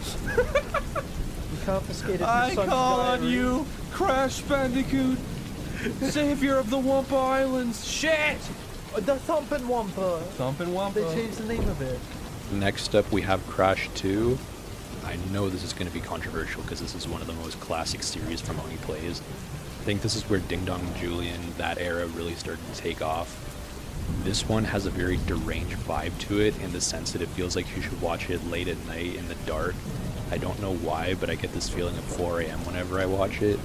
Ding Dong's editing is very good. The Crash sing-along is honestly super well animated for a quick throwaway joke. Some of the edits are a bit loud and off-putting though, so I'm not too big a fan of those moments, but for the most part it's really good. It's also cool that they 100% the game. I think it's the only time this has happened besides Kingdom Hearts 1, so it's very rare. But yeah, just the feel of Julian falling asleep and babbling incoherently to stay awake gives the feel of pulling an all-nighter with friends trying to beat a game, and I'm all for it. That said, there's not too many funny moments, but Julian talking to his dad is pretty good, and the ending credits editing is a very nice touch. Like I said, it's probably controversial, but I'm putting this at the B tier as it's good, but not the best in my opinion. Game theory. Did Crash Bandicoot design all these levels to kill himself? Crash is suicidal. Look at his dumb fucking head. Don't let him out. I hate him. I don't want to see him.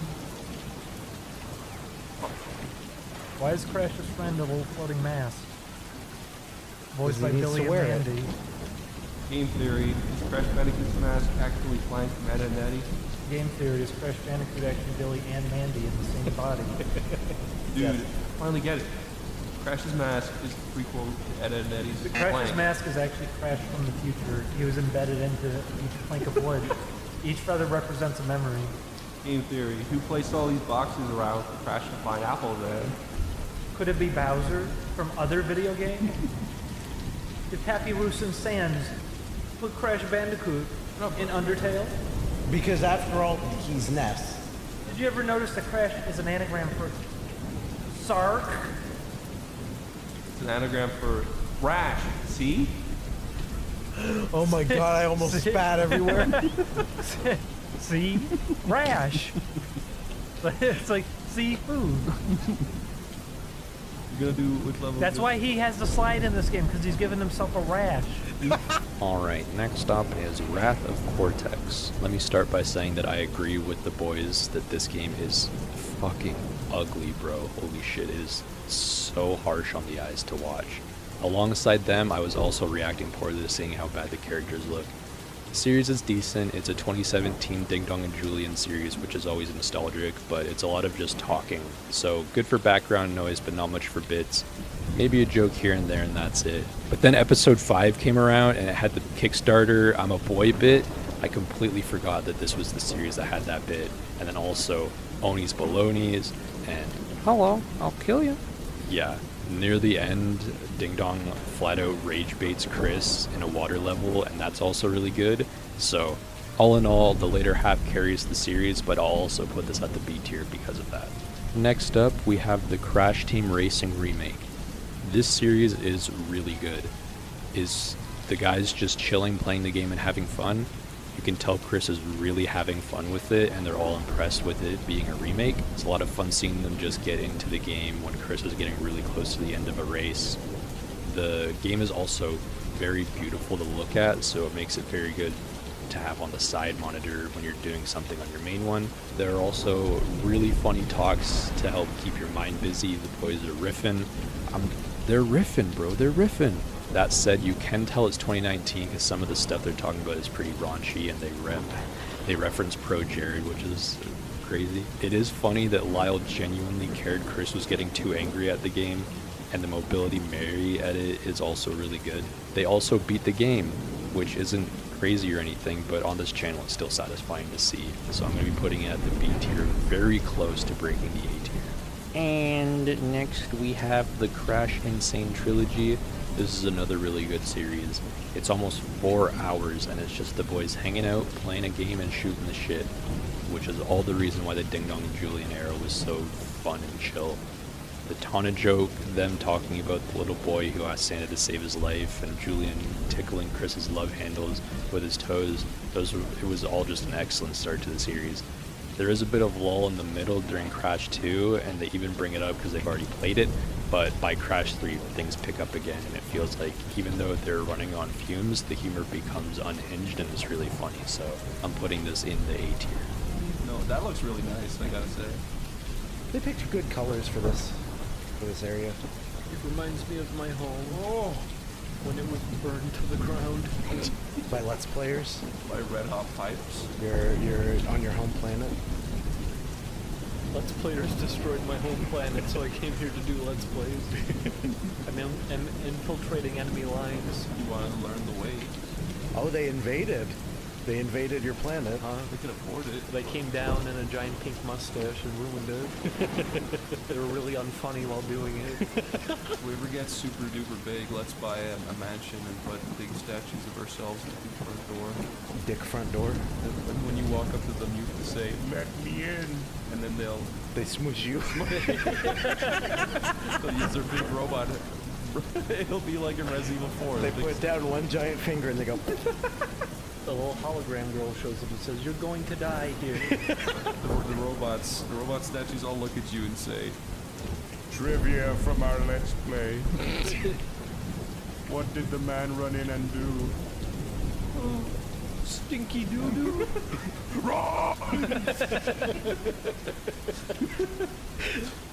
Next up is Crash 3 Warped. This one was a very hard decision to make. This series is great. It's also very unhinged, which for some reason Crash just brings that out of the boys, but it's that perfect mix of references while also really being in their element. I feel Crash 2 was a little awkward with it being so early, but this one, they're very comfortable and it's just really funny. This might have been the first Linkara impression that Chris did, and then him also talking about his Bowser room was really funny. Them trying to make it a perfect run and basically just giving up at the end was really funny. An issue I have is the weird Scorpion King edits. It's definitely a Rodrigo thing from back in the day. That said, I do return to this one the most out of all Crash series, and it's always a fun watch, so I'm gonna have it tie at the A tier, but very begrudging. We're at the end of the road. It's the S tier, and I'm gonna be putting Twinsanity. I do have to say that this is my favorite Crash series. The intro is really funny with Ding Dong telling Julian to shut up and Chris getting mad at one of the boys farting. This game is really goofy, but for me in a good way. The music, the cutscenes, that one part where Crash and Neo Cortex are beating each other up and rolling around in a ball. The graphics also aren't that bad. They look pretty nice. Much, much better than Wrath of Cortex. In the series, you can tell the boys are having fun playing it, even if there are parts they didn't like. The Simpsons bit with the thing Chris and Ding Dong smell right after is really funny. And from this point, it's just kind of fun background noise until the part where they go on a plane trip and crash and then come back. Still, it is funny talk, and the glitches, especially the one where they have to redo the boss fight, are really good. So yeah, I'm gonna put this at the S tier. Oh my goodness, that is I think that's the most I've talked so far for a video. That is my ranking of all the Crash series. I felt like this would be a good video because, you know, so much of the channel started with that Crash 2 playthrough, and they do take a lot of humor from the Crash series in general, so it's just something that I wanted to do. And it's also a good practice for whenever I'm going to do the Sonic game series ranking, which good lord, I'm not looking forward to it, the amount of games they played that are Sonic. But anyways, let me know what you thought of my ranking in the comments.